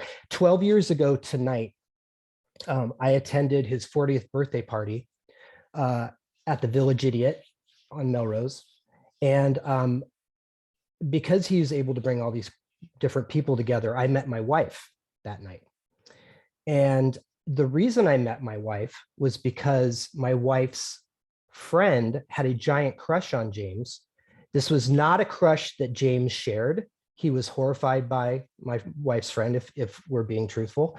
But like halfway through the party, I said to James, I really, this woman, Jamie, I think I really like this woman. And as the party wound down, like, it was just the four of us left, and he played wingman, and we went to Cantor's. He didn't want to be there at all. He did not want to be there, but he did it for me. And I ended up marrying her. Without James, I'm not married. I don't have a 4-year-old right now. My life is completely, totally different. I owe so much of what I am and who I am right now to James. And I have been a bad friend. I reached out to him during the pandemic and I never heard back from him, and I didn't reach back out again. And that's going to haunt me for the rest of my life. The last time I saw him, it was, Ari, you and him brought me, you brought us food after my son Ian was born. And that was 4 years ago. And that just blows my mind. Life just happens. And so I miss James so much. I love him so much. I wish I could have told him how much I loved him and how much he meant to me more in the last couple of years. So anyway, that's all I have. Thank you. He knew Dave. Thanks, Dave. Thank you, man. David Poland. Hi. I guess I always feel like I need to bring out the angry James stories because it never. My experience with James was enormously rageful at times, which I loved about James because he was so incredibly polite and so incredibly angry at the same time. And you know, in our business, I was always in this weird position. I think from the time I met him, even where I kind of had a position where I controlled certain things. I could hire certain people, and I never really got a chance to hire James for anything. And I do feel like he was, particularly later on in our time together, because I really didn't see him after he became a teacher, which I think was a brilliant choice. I feel like there was a little bit of anger towards me that I was like the man or something. There was a certain amount of distance, but I don't know when I met him exactly. I do know that he was always James. It took me about 6 months to figure out if it was real or not. And we would have conversations about, is this guy actually this? Is this a thing? Is he doing this? Is it shtick? Is he trying to get on television? What is this thing he's doing with his politeness? Because it's too unbelievable. And obviously, as it turned out, it was James. And at the same time, things would leak out, and you'd kind of. I think that the profession, not the work, but the profession of being a film critic at a time when film critics were being fired left and right and jobs were being eliminated, and it really wasn't a place to have a stable job. Justin is one of the few people who have a real job as a film critic and nothing else. You don't have to do 17 different things and you know, put balls in the air and all that shit. He hated all of that. And he was so angry that he couldn't just do his job, I think, and do the thing that he loved and that he was so good at and he was so in love with, in a way that was just let him live his life, you know, and bake on the weekends and do it, you know, whatever it was going to be. And it's very sad. I will say that people brought up movies that he loved. At Sundance one year, there's always the stories at Sundance, I guess. After Upstream Color, I had tweeted out some very nasty responses to that movie because I was not a fan of that picture. And I was pretty abusive, I think, verbally. And James sought me out at the Holiday Village Theater and he started yelling at me. And I was being an asshole and just kept on kind of disagreeing with him and fighting and fighting and fighting. And at one point I realized James Rocky, Mr. Polite, was going to swing at me. He was actually going to hit me. And he like balled up his fist and he was intimidating me physically. He was actually getting up in my face about this movie because I hated it and thought it was terrible and whatever. And he thought it was, you know, it came from heaven. And he wanted, I like, James Rocky's going to hit me? Is that really going to, I mean, even after we split up and we decided to go our different ways, I got in the car and I was like, did that just happen? That James Rocky, of all people, was going to take a swing at me over Upstream Color in defense of Shane Carruth. But he didn't, and we went on. But it was always, you always felt that passion, and and I feel like as a teacher, there could not be a better place for this man. And the tragedy of his loss, for me, is even more so for his students and for the potential of what he would have brought to more and more people for decades to come, because he was that kind of guy who you would, you know, who would have his there to the last day till he was 85 years old, and everybody would talk about the thing they learned from Professor Rocky 30 years earlier and 20 years earlier and 10 years earlier. He was one of those guys who touched people's lives, and there was only one of him, and I've missed him for years, I got to say, but I miss him even more now, and I feel all of your pain and your love, and I thank you for letting me be here. David, thank you. And I feel very certain that if roles were reversed, he would absolutely be telling that same story about you and how angry you made him. Because James did get angry. He would get righteously indignant about a lot of things. That was just part of who he was. And I'm glad that people feel free to talk about some of maybe the darker sides of James than just the light because that was all him. And would you like to say something else, please? It's not me. This time it's Miranda. She's the eldest of the Hi, Miranda. Rocky cousins. Hi, everyone. Nice to meet you. I've just been listening in. I just have a short one that I wanted to share. The picture that Aunt Sarah shared of us, there was one of myself and my siblings with Uncle James. That is from the last day that I saw him, which was way back in 2019. So I'll be forever jealous of everyone. 2018. Yeah. Okay. I'll be forever jealous of everyone who got to see him on a more regular basis. But I remember a couple nice things from that day. I remember he taught us how to make the perfect pie crust, and he got very scientific on us and started talking about, well, you know, the humidity in the butter, like, of course, like you have to be, you know, using the metal and the, you know, he went full teacher on us, and he recommended some music that he said, now your mother is going to think you're too young for this, so don't tell her I'm putting you onto this artist. And then afterwards, when he was dropping us off, there was a friend of mine who was with us that night, and she said, I think you have the coolest uncle I've ever met. And then something else I noticed in everyone's stories is that there seems to be little souvenirs of Uncle James everywhere, and tie pins and hats and books and mixtapes. And I remembered that my souvenir is a little moleskin notebook, and on the inside he'd done a cartoon of a mouse going into a movie theater holding a big bucket of popcorn. And I still use that notebook to this day. I've used it probably since 2013 to keep track of all of the books that I've read. And so I think of him every time I read a book. I get to see his little cartoon mouse. And you gave us mugs. And mugs with cartoon mice on them. Mugs that he had, hi, it's me, Atticus again. He had drawn these drawings. Mine was Dinosaur Bob. It was the dinosaur with like his red ball, and Miranda's was some sort of creature on a trapeze, and Natalie's was Nancy Field Mouse, the detective mouse. Apparently a detective mouse, and he had it printed, and it was wonderful. He also gave us a little bird once to crimp pie edges. And I think we're all very grateful for that. That's awesome. I just want to mention to everybody, since this is being recorded, if anyone wants a recording, just let me know and we'll send it to whoever wants it. It's probably going to be a very large file, so I'll probably end up putting it on like Dropbox or Google Drive or something so that people can download it. But I know that since people kind of have to leave and they have limited time, they may not be able to stay for the whole thing. So feel free to let me know if you would like a copy. And if you need my email, it's ShaunaMBenson@gmail.com. There's an M in the middle. My middle name is Michelle. So there you go.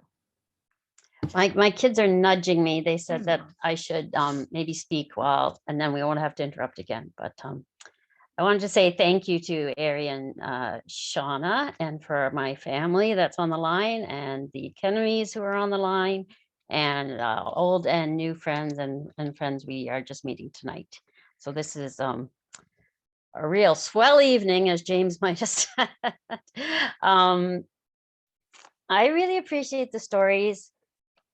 And thank God he was the one who was so good at keeping in touch, because I did feel very much that we heard a lot about his life in California and teaching. For me, for 20 years, when he was down with you guys being a film critic, I only saw him when he came to TIFF. But the last 5 years when he was a teacher, and Dan and I, as well as our mother, teach now, our late mother. So that part I recognized more and related to more. So you guys are filling in a big gap.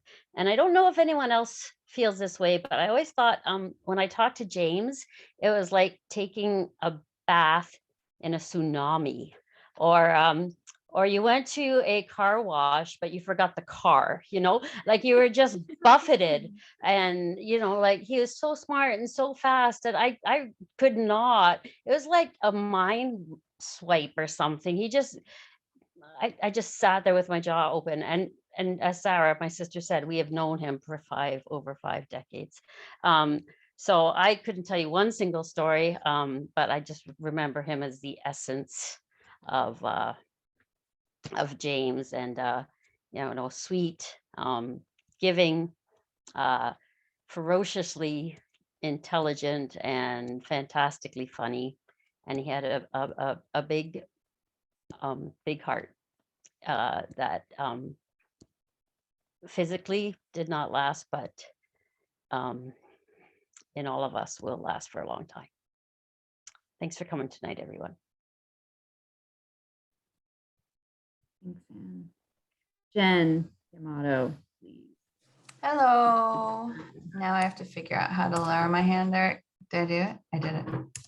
Did everybody see there's like party emojis? I'm going to put party emoji up here just for the duration of my my speechifying, which is not going to be eloquent at all, like so many, like everybody else's.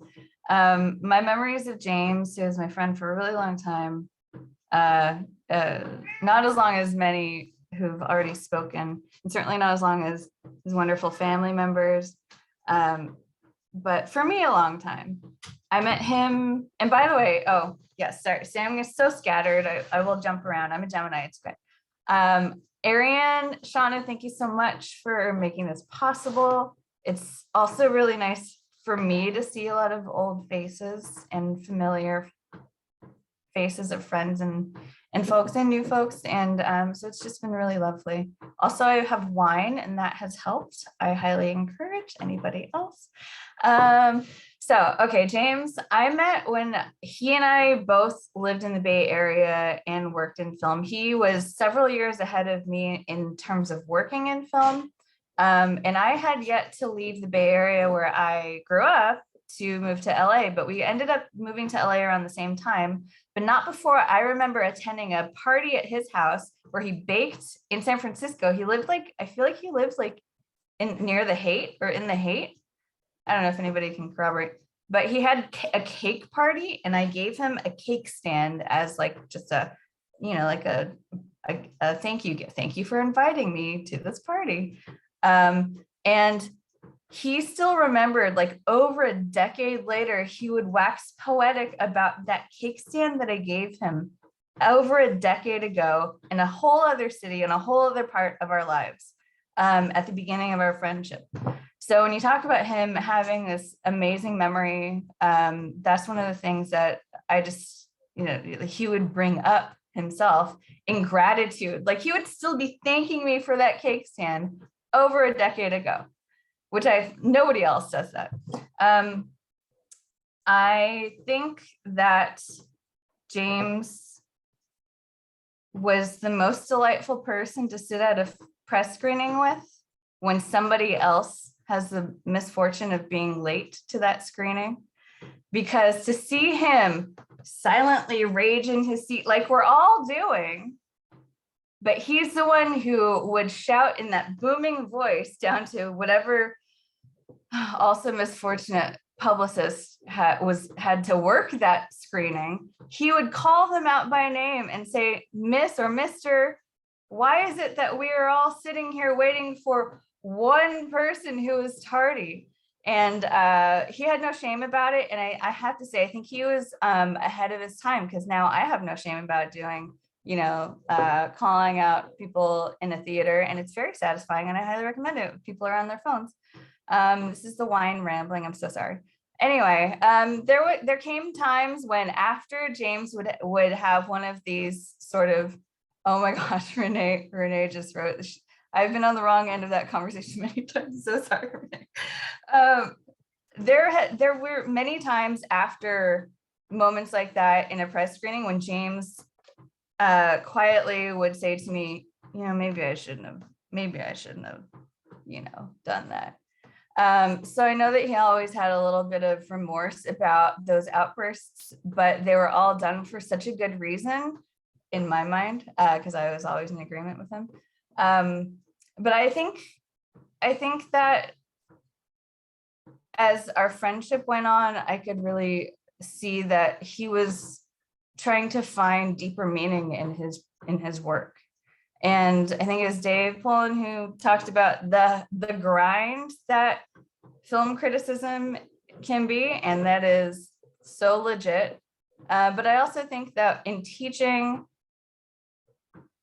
it was very clear talking to him when he became a teacher that in teaching he found purpose, and it meant so much to him.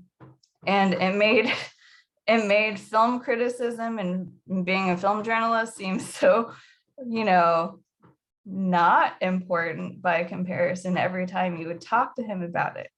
And so that's one of the things that I will carry with me, is that he was always like striving for all of us to be better, not just the ones who are running late for a screening, which, I may be known to do from time to time. I am a Gemini, as I stated before. But in the impact that we have in the world. So there's that. There's also just so many memories I have from being friends with him for that long, and having a professional friendship carry over into like true blue, actual real life friendship is something that is kind of rare. And it's one thing to like see people at junkets or screenings or film festivals, but I think everybody here who knows him from that life knew the ways in which he extended that friendship into like real, I'm gonna swear, real shit. He made it real.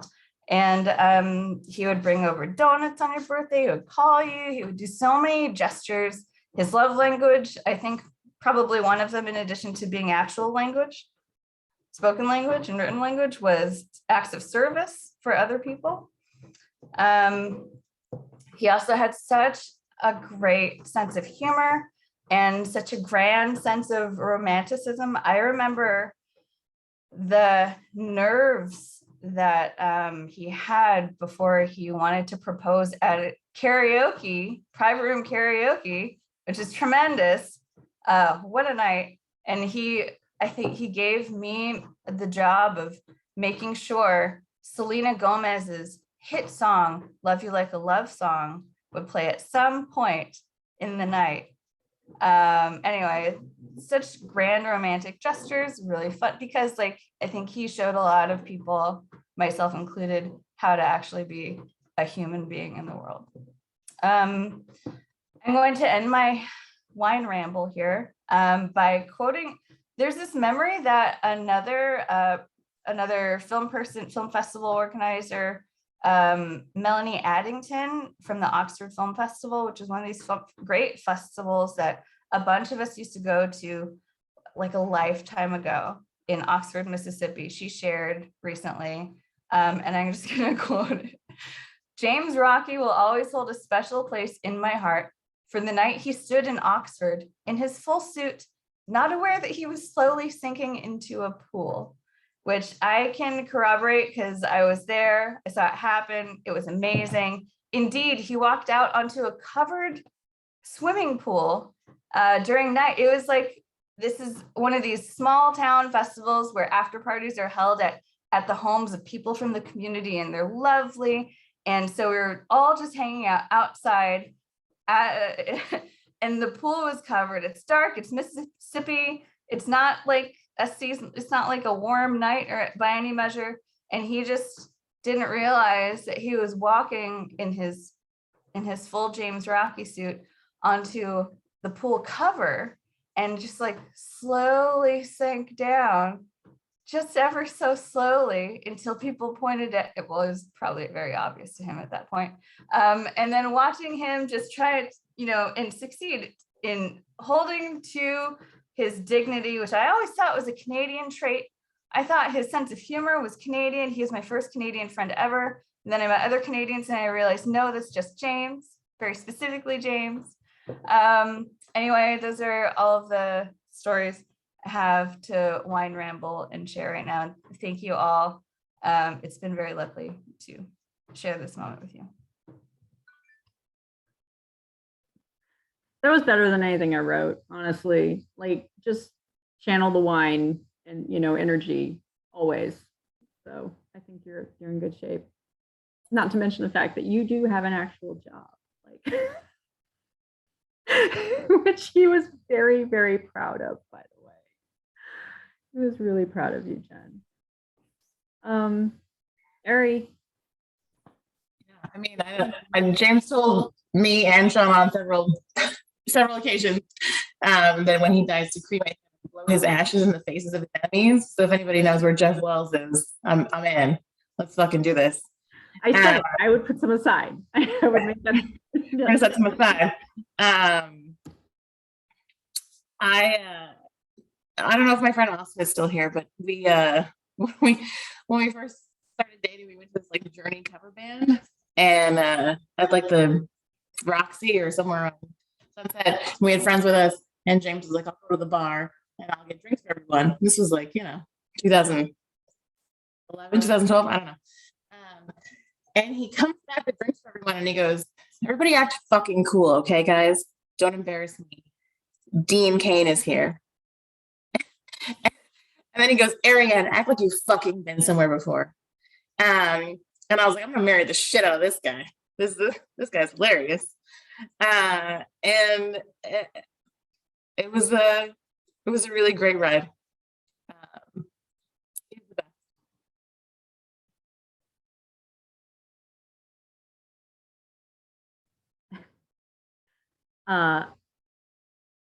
I'm gonna guess you're not Natalie, but if you are, by Oh, all this is Cole. I'm on Natalie's computer. We're traveling. oh, you're Cole. Great. Yes. Now I understand. I've only seen you in pictures that Ariane has sent me from your wine nights. Oh my God, that's not good. It's good to see everyone. I feel like I finally got some strength from Jen. Thank you. That was awesome to see you say that. I'll never forget when I met James. He came barreling into the Paramount Theater. I wrote the date down, March 13th, 2009. It was the opening night of Janet's first South by Southwest at I Love You Man. And he came and he sat right in front of me. Like I was probably on the 6th or 7th row, and he came and sat the seat right in front of me. And I kind of recognized him, but I wasn't sure. And like 10 minutes into the movie, he just conked out and just fell asleep. And after the movie, he was kind of talking beforehand and everything. And I wasn't exactly, like I said, sure who he was. And after the movie, I kind of joked around with him and he apologized. He was so embarrassed. And he was like, "I never do this. I just had a long travel day and blah, blah, blah." And he told me who he was. And I was like, you sound kind of familiar. And I was like, "Are you the guy who was the critic for Netflix?" And I was like, "I've been reading." And he was like, "Yeah." And I was like, "I've been reading you since I was like 12 years old, man." And he just was so, he was so embarrassed. And I just felt like I stuck my foot in my mouth. And, but he just kind of like took me in I almost felt like a little brother, and just kind of started, he showed me around the festivals, like Michael Lerman was talking about the Sundance stuff, and kind of felt the same way, even though I was from Austin. It was kind of like James was showing me how to work it out as a festival, and I wanted to be a young critic and everything else. And it was amazing. And we kind of developed this friendship, and I had this partner of mine who we reviewed movies together, and me, him, and James kind of went around a lot of that festival and hung out and got to know each other, and then over Fantastic Fest, and then the next South by. And about a year and a half after we had originally met, my partner died, and James was the very first person to call me, and I'll never forget that. And I guess he had seen it on Facebook, and he immediately called me and just reached out. And this was like December 19th, 2010. And James was the first person to call, and he said, "If you need anything, I'm here for you. What can I do?" And I told him I wanted to move to LA. And he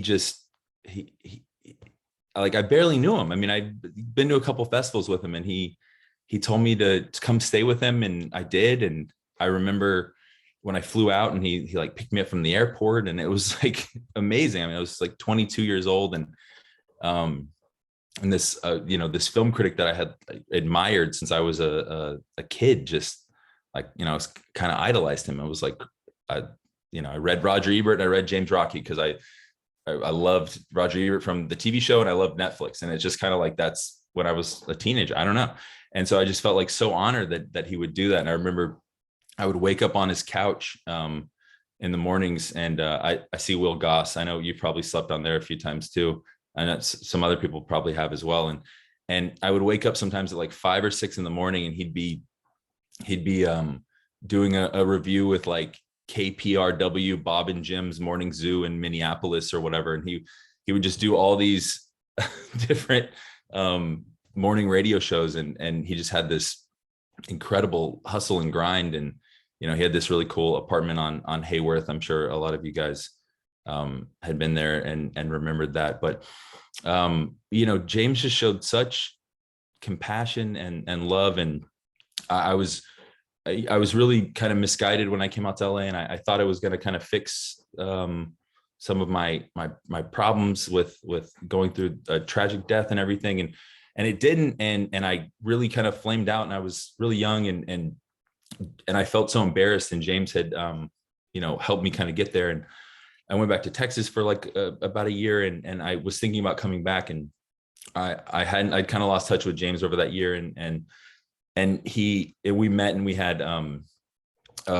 coffee and at this place called Ruts Hawaiian. And he was just like, I apologized, and he was like, "You have nothing to apologize for. You know, everybody has troubles, and I want to see you succeed. And what can I do to help this time?" And, you know, it was that meeting I'll never forget. I have a picture of it that I love, and I'll share it, of him taking a sip of coffee. And it was kind of like that meeting that got me back out to LA and just encouraged me to keep going. And through the pandemic, we texted a lot, and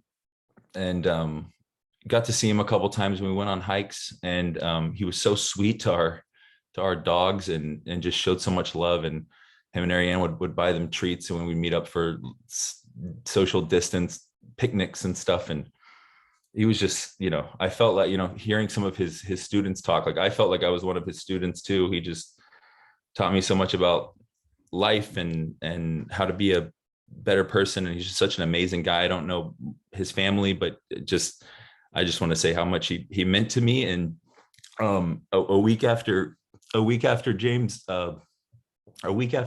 died, well, right when James died, I'm sorry, I didn't think I was gonna, right when James died, I felt like I hadn't reached out to him enough. And so I reached out to some of my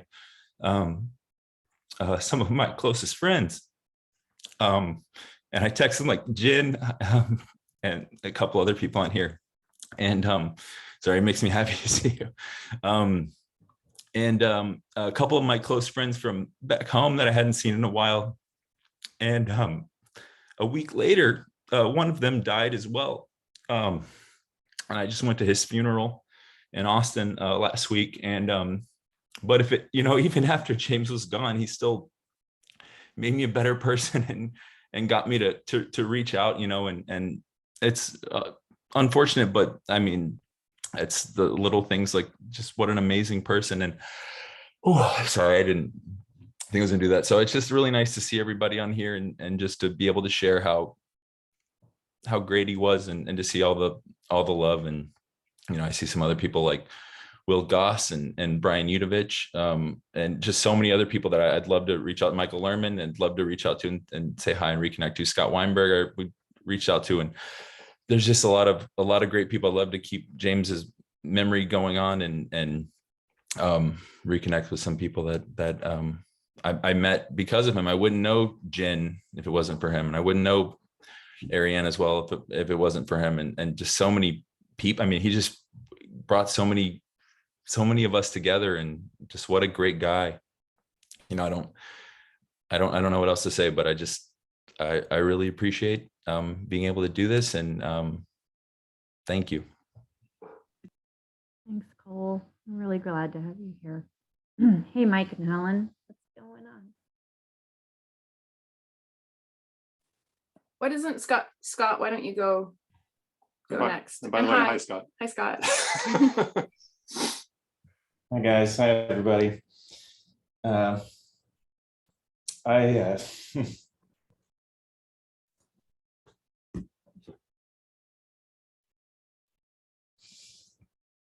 need a moment, apparently.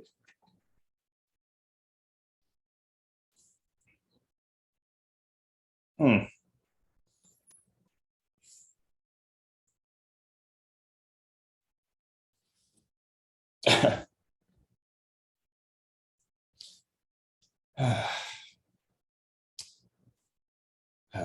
I knew James from the Santa Cruz days. And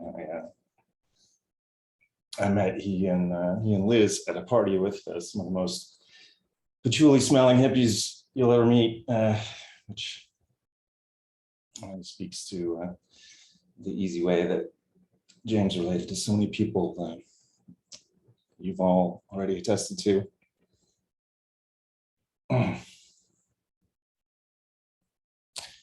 And I don't know why James took to me, but he really did. And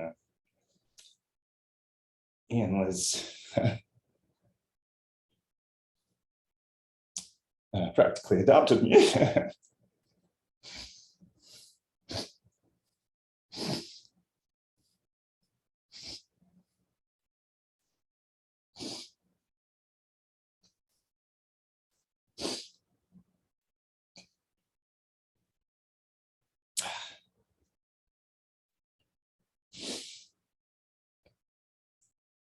I spent, I just enjoyed so many dinners, brunches, and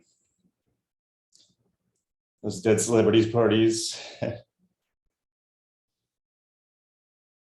just called my mom recently to tell her the news. And she reminded me that after I had moved away to North Carolina, that James invited her to the Dead Celebrities party that year in my stead. And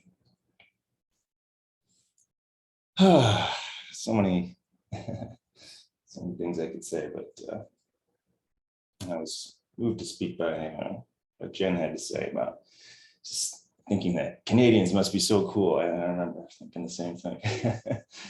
And in my experience, that was true, but that was probably because all Canadians I ever met, I met through James. I think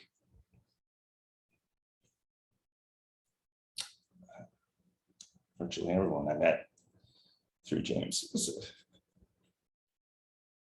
quality person.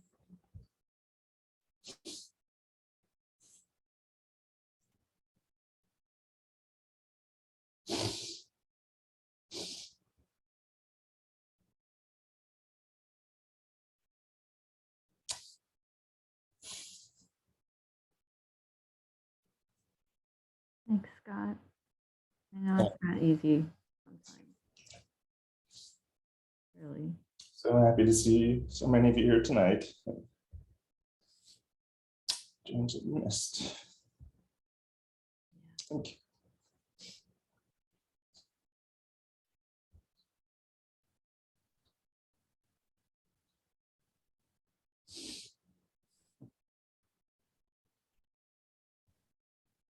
Hi, you guys.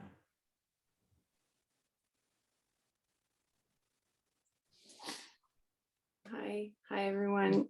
It's so great to see a lot of the people that we saw in Toronto a couple weeks ago, and meet all these other people in LA as well.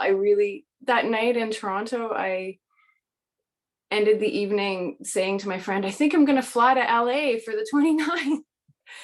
You know, I haven't been on a plane since the pandemic started. Michael introduced me to James by having me pick him up at the train station at Union Station in 2006. I don't think I was living in Toronto yet. And so to set it up, I actually found the email from our setting it up, but you know, I said something like, oh, I'm gonna wear a long teal Audrey Hepburn coat, and he was like, oh, I know the shtick. And so I came to pick him up, and I'm a bit of a late bloomer, like kind of a stunted adult. And I just remember that day that I met him kind of thinking, here's where my adult life starts. I think I was 32 or 3. And you know, just that banter that we got into, like picking him up, and it just started and it continued and it never really stopped until we kind of fell out of touch. But it was also, you know, he just showed me how to take care of my friendships. I would say that this guy next to me, Michael and James Rocky, showed me how to caretake and how to look after friendships and make sure that they continued, because I moved around a lot. I didn't really learn that until I met him. So, and just meeting all of you, and you're just all such fucking decent, great people. It's really great. Michael also reminded me yesterday that when we moved in together around that time, and a friend of mine was dropping off her old New Yorkers in our mailbox, and James got wind of this during one visit or whatever. And then the next Christmas, we had our own subscription. And that's just like ridiculous. Like, okay, if you're Canadian, the New Yorker is like $170 a year. Be clear, he bought it for us. He bought it for us. Yeah, he like bought us a subscription. And Michael didn't like, it was like, anyway, it was a ridiculously generous gift. And it just said so much to me about, you know, the person that he was and the person he hoped to become in our lives, because it was only like, I'd only known him 2 years at that point, and now I've known him so long. Anyway, sorry, go ahead. It's okay. It's great to see Scott here. I remember we ran into Scott. I met Scott when the first time I ever came to California was to visit James and Liz there. And I arrived, I was very tired. I was in a low point in my life. I went to California. I realized what sun therapy is for the first time. I showed up at their house, and there was an orange tree in the backyard, which as an Ontario person, it's just mind blowing. And he said, "You need to relax." And he put on Brian Eno's Music for Airports. And I just had the most blissful pass out in the living room. And then seeing Scott years later, we went to a music festival in Chapel Hill, and I don't know if I recognize Scott, but anyway, I'm like, oh yeah, Scott Cooper. I know he's a good guy because I met him through James Rocky. And I found something he wrote. It was an excerpt from a book he planned to write, a compendium of his reviews. And in the introduction, he talked about how his bar for film was that, among many other things, he said, could this story be told in any other medium? You know, fiction, theater, song, poetry, whatever. Could this be told in any other medium? And listening to all these stories today, I don't think they could be told about anyone other than James Rocky.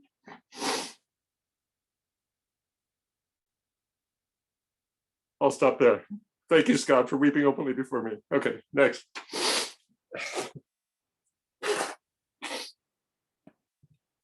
I can't. Tina and Ben, do you guys want to? Hey, I'm gonna get rid of the little hand now that the mic's off. Well, the hand's just gonna stay up for right now. We know to the moment, the hour, the day, the year that James walked into our lives. 7 p.m. December 21st, 1999, with beautiful Liz next to him for a solstice party. Because a friend of ours who he had was coming says, hey, I know a sweater vest guy that would match your sweater vest guy. Can I invite him? And I said, of course. And he walked through the door with Liz, and it was the most beautiful evening. I mean, magic, all kinds of hippie, crazy magic happened that night. Guitars, wine, all kinds of stuff.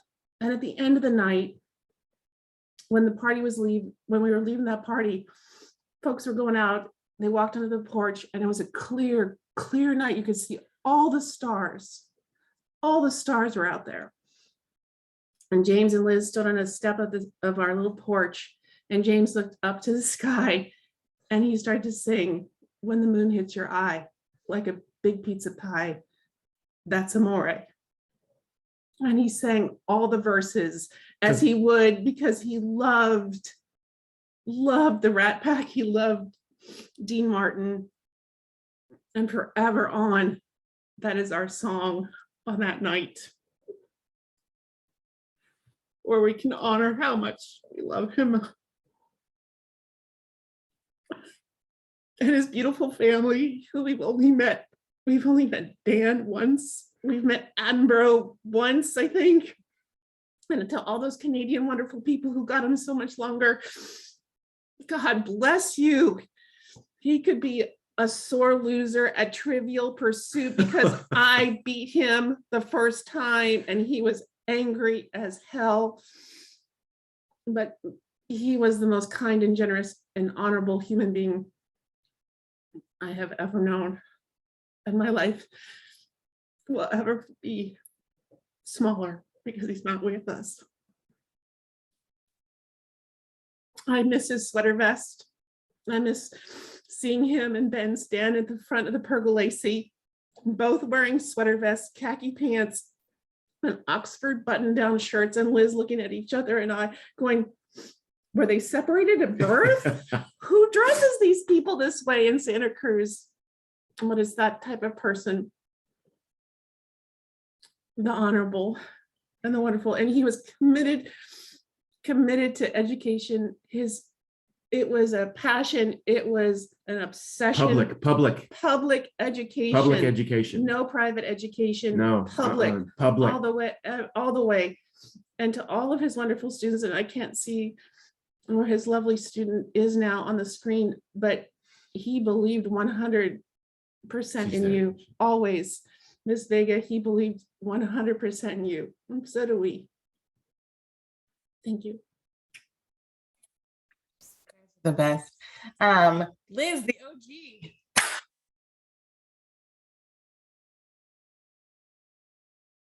Oh, you're muted, Liz. I'm sorry. Thanks so much, Shauna and Ariane and Tina, that story. I was gonna share that one, but I'm so glad you did. And I have another kind of just sweater vesty moment, which was soon after we moved to Santa Cruz. James was walking down the street and had a trench coat and a suit on, and these hippie kids pulled up in some, their parents' old Volvo or whatever it was, and yelled out, "Pardon me, do you have any Grey Poupon?" And he was so pissed and also secretly really happy, I think. And there's too many stories to share, and but he loved bringing people together and more than anything. And I'm so glad I got to, and we all got to share love with him. And thanks to everybody, and boom, out.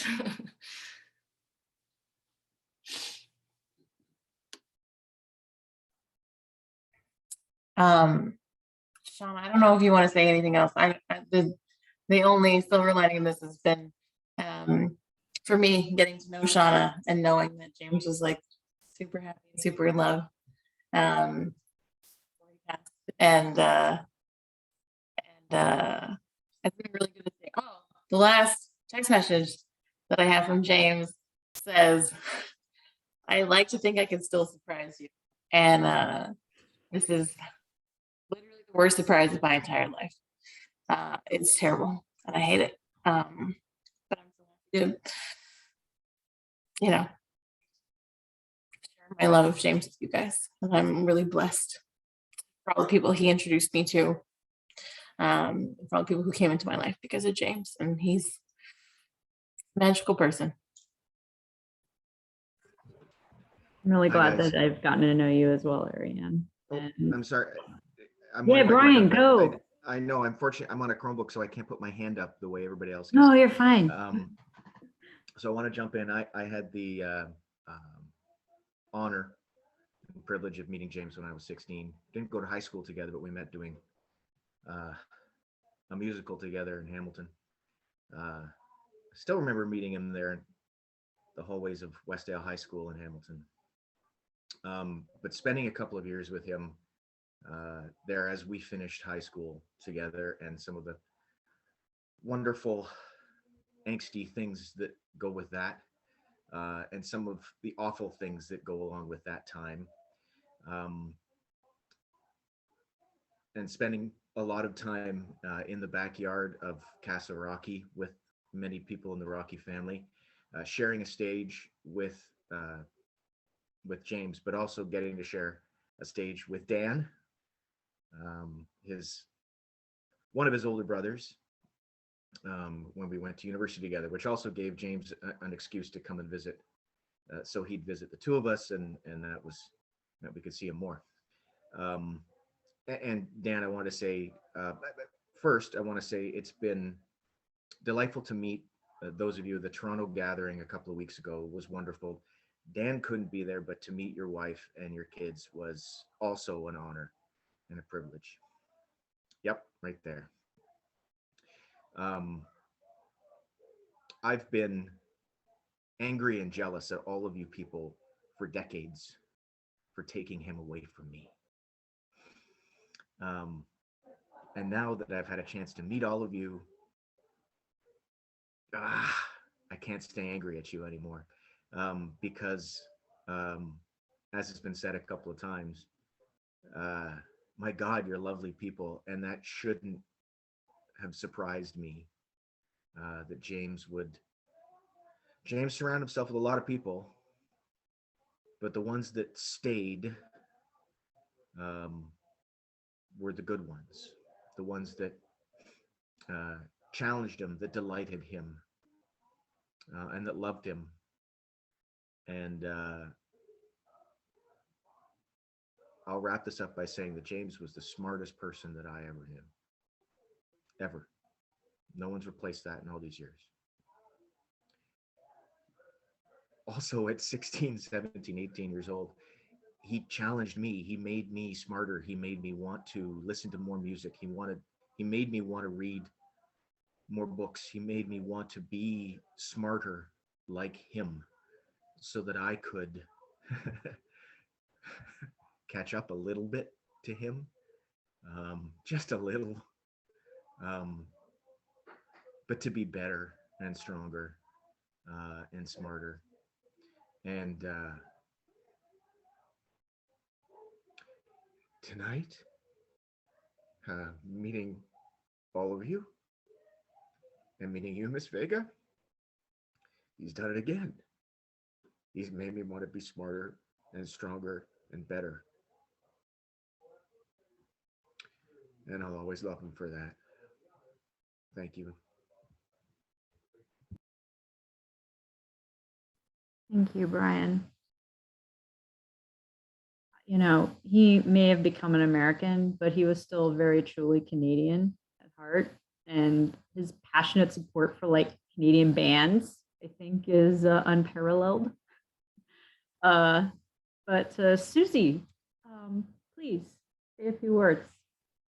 Hi, thank you for spending all this time together this evening. It's been absolutely amazing and cathartic, and I'm bummed that I haven't met Ariane and Shauna yet, but maybe we still have time. We never know. But along the lines of Canadian bands, I kind of just wanted to, I'll probably say a couple more things, but first of all, let me just say I am one of the ugly Americans that James introduced to Sloan.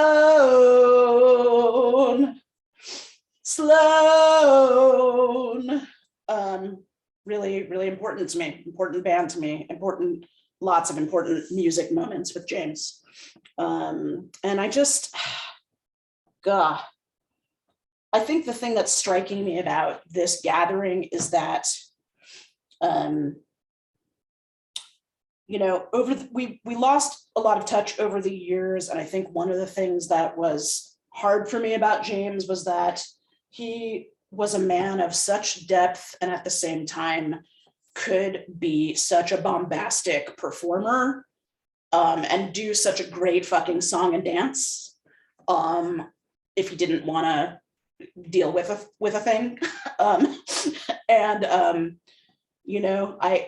I've gotten to so many conversations with James over the years where I'm one of those damn hippy dippy California new agey therapist-y astrology-y people. So I think he could kind of lose his patience sometimes with my insistence on him emoting and talking about feelings. I think he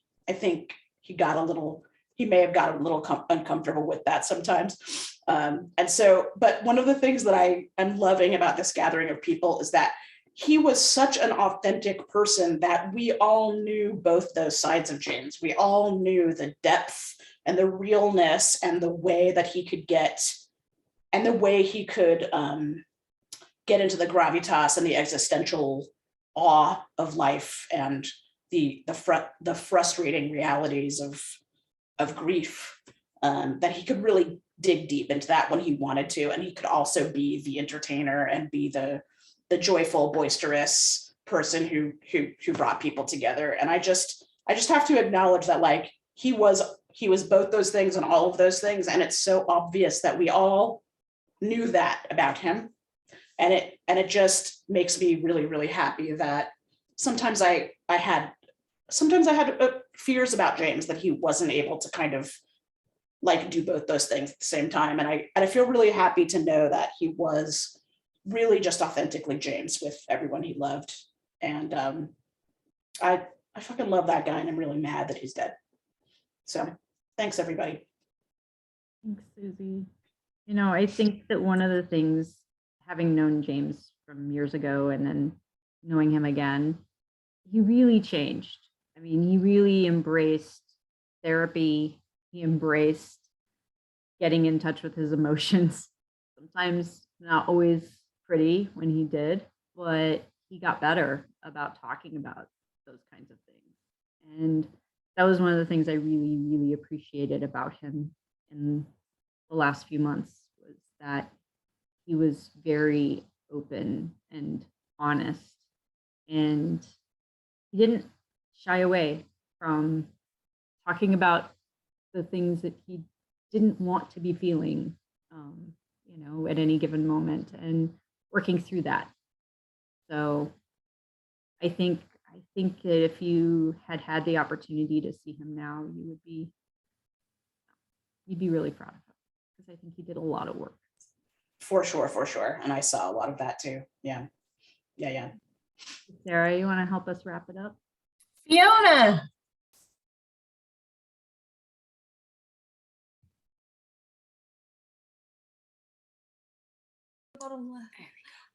Okay, so it's actually my daughter Fiona who wants to say something, and but maybe not wrap it up. That may be a little too much pressure. Yes. Anyway. I don't want to wrap it up. I'll let you say something. I have something I can say. Okay. That's a bit of a wrap too. Yeah. Hi, my name is Fiona, and I was and I'm Uncle James's, like, one of his nieces. A lot of people are like saying things that they remember him by, and for me, that's like a I always thought he was, sorry, I didn't write anything down, so but I always thought he was really cool, and like especially like when I was little, like, and he would come for Christmas sometimes, and he would tell me like a Christmas story, like just from the top of his head. So I was always so sure that like he wrote it and he came up with it, and like even after like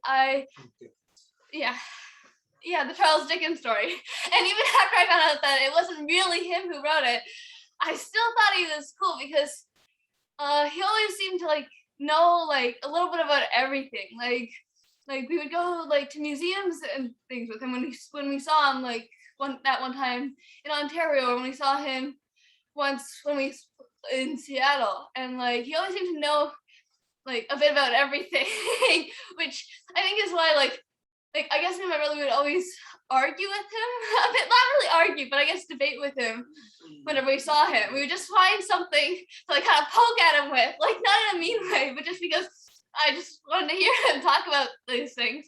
Like the last time we saw him was when he came during the summer of 2019, and it was, I guess, just after he started teaching English, right? And he was kind of like a little bit on vacation, and we were like on this boat.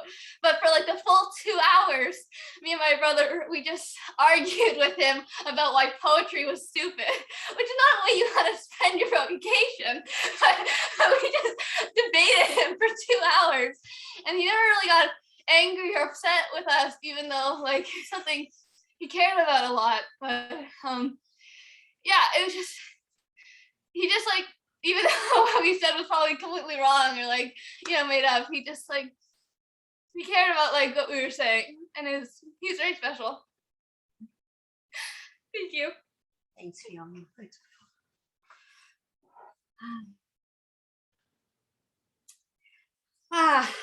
Thank you, Fiona.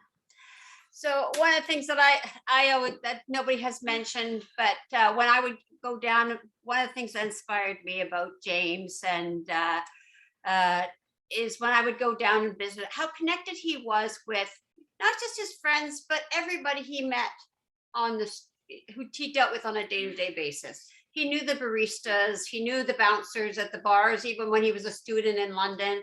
He knew that when he was practicing to be on Jeopardy, they had a sign behind the counter at his favorite cafe in Santa Cruz. And it says, if Canadian James comes in, do not serve him unless he asks in the form of a question. So it just, you know, and that's, it's like, he wasn't walking in a world of strangers and service people. He made connections with everybody who was part of his life. It's something I wish I could do more. I'm more the reserved Canadian, and I'm going to try and adopt that more, because it was something I always really admired about him that I thought was really great. And that was one that I was going to add. I just wanted to tell Fiona that he told me the story about reading Charles Dickens to you guys and thinking that he had written it. And recently my sister and I were in London for a friend's wedding, and we went to the Charles Dickens Museum, and I bought him a copy of A Christmas Carol that is replicated to be like the original version that was released in the 1800s. So the binding, the print of it, the size of it, it's very small. And I'm sad I didn't get to give it to him for Christmas, but I had gotten that for him, and basically because he had told me that. But maybe we now know who you should send it to. Yeah. That's my sister, Julie. So she's my sibling choir. Right. Well, guys, or everyone, I should say, it being 2.5 hours on the dot, James would consider this a very long film, probably too long, needing editing. But I think every minute was worthwhile and perfect. And I'm so glad that you were all able to be here. And I'm just so glad. Mary, Liz, you guys want to say anything? Or the family? Hey guys, I'm so happy to have all these, you know, people to talk to about how great James was. So thank you. Thank you. Thank you for putting it together. Thanks. You're very welcome. Thank And you, again, everyone. if anyone wants the recording or the chat transcript or email addresses for anybody, please reach out to me. I'm happy to help. Or to Ariane, of course, whoever you can contact, and we'll hook you up. And by the way, if you do want anything of James's in the media realm, whether it is an album, a book, or a DVD, I am currently the curator of the James Rocky Media Library. So anything that you might want, I am more than happy to share and send to you on his behalf. I will say that the James Rocky library in his classroom remains. Ariane and I just really couldn't bear to take it apart and haul it anywhere because it just seemed to belong there. So the hundreds of books that he had for his students are still in that classroom, as far as I know. And hopefully they will go to the actual library. And there is a book drive that has been coordinated by Jen and Amy Nicholson to donate books to the schools where James taught, primarily on film and television, more current books than what is currently in those particular libraries. So if that is something where you feel like you can contribute, please reach out to Jenny Motto or Amy Nicholson or Ariane or myself, and we'll get you situated with that too. Jerixa, what are you gonna say? I was just wondering what happened to his magnificent vinyl collection. You know, he'd always play vinyl in class. It was amazing. Like I don't think any of my classmates had ever actually seen a record player or that many records. And he's always educating us on music, you know. Yeah, no, I have all of them. I have not, they are intact.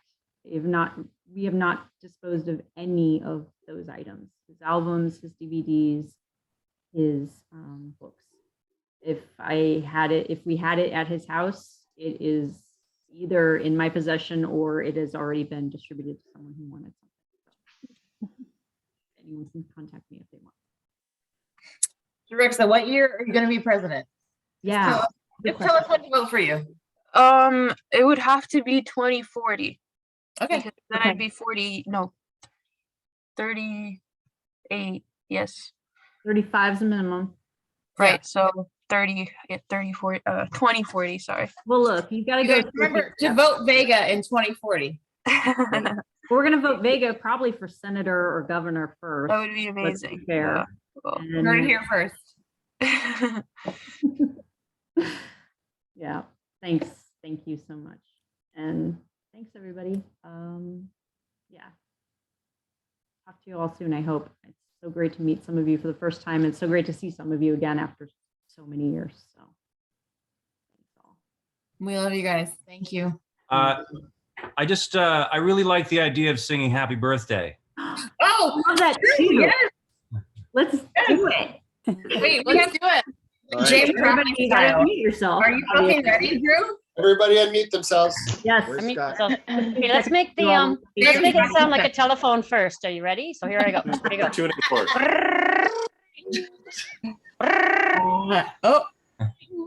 Hello. Happy Birthday to you. Happy birthday to you.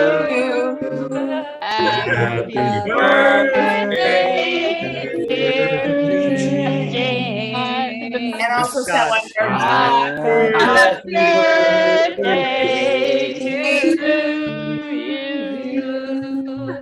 From Frankie to There's no better way to end this. All right. Thanks, everyone. Good night. Happy New Year. Thanks, everyone. Thank you. Love you For all. all the love. Good night. Bye. Thanks, Donna. Bye. Bye, Harry. Goodbye, Liz, Dan, Jake, Joe, Wilf, Bye, Rockies. Mary Bye. Claire, Have a good night, Julian. everyone. Everybody. Thank you. everyone. Thank you. It was so nice. Bye, guys. Oh my goodness. Through the ringer.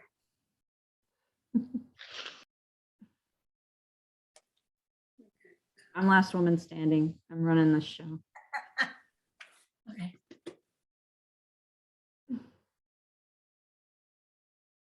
Bye, Anne. Thank you.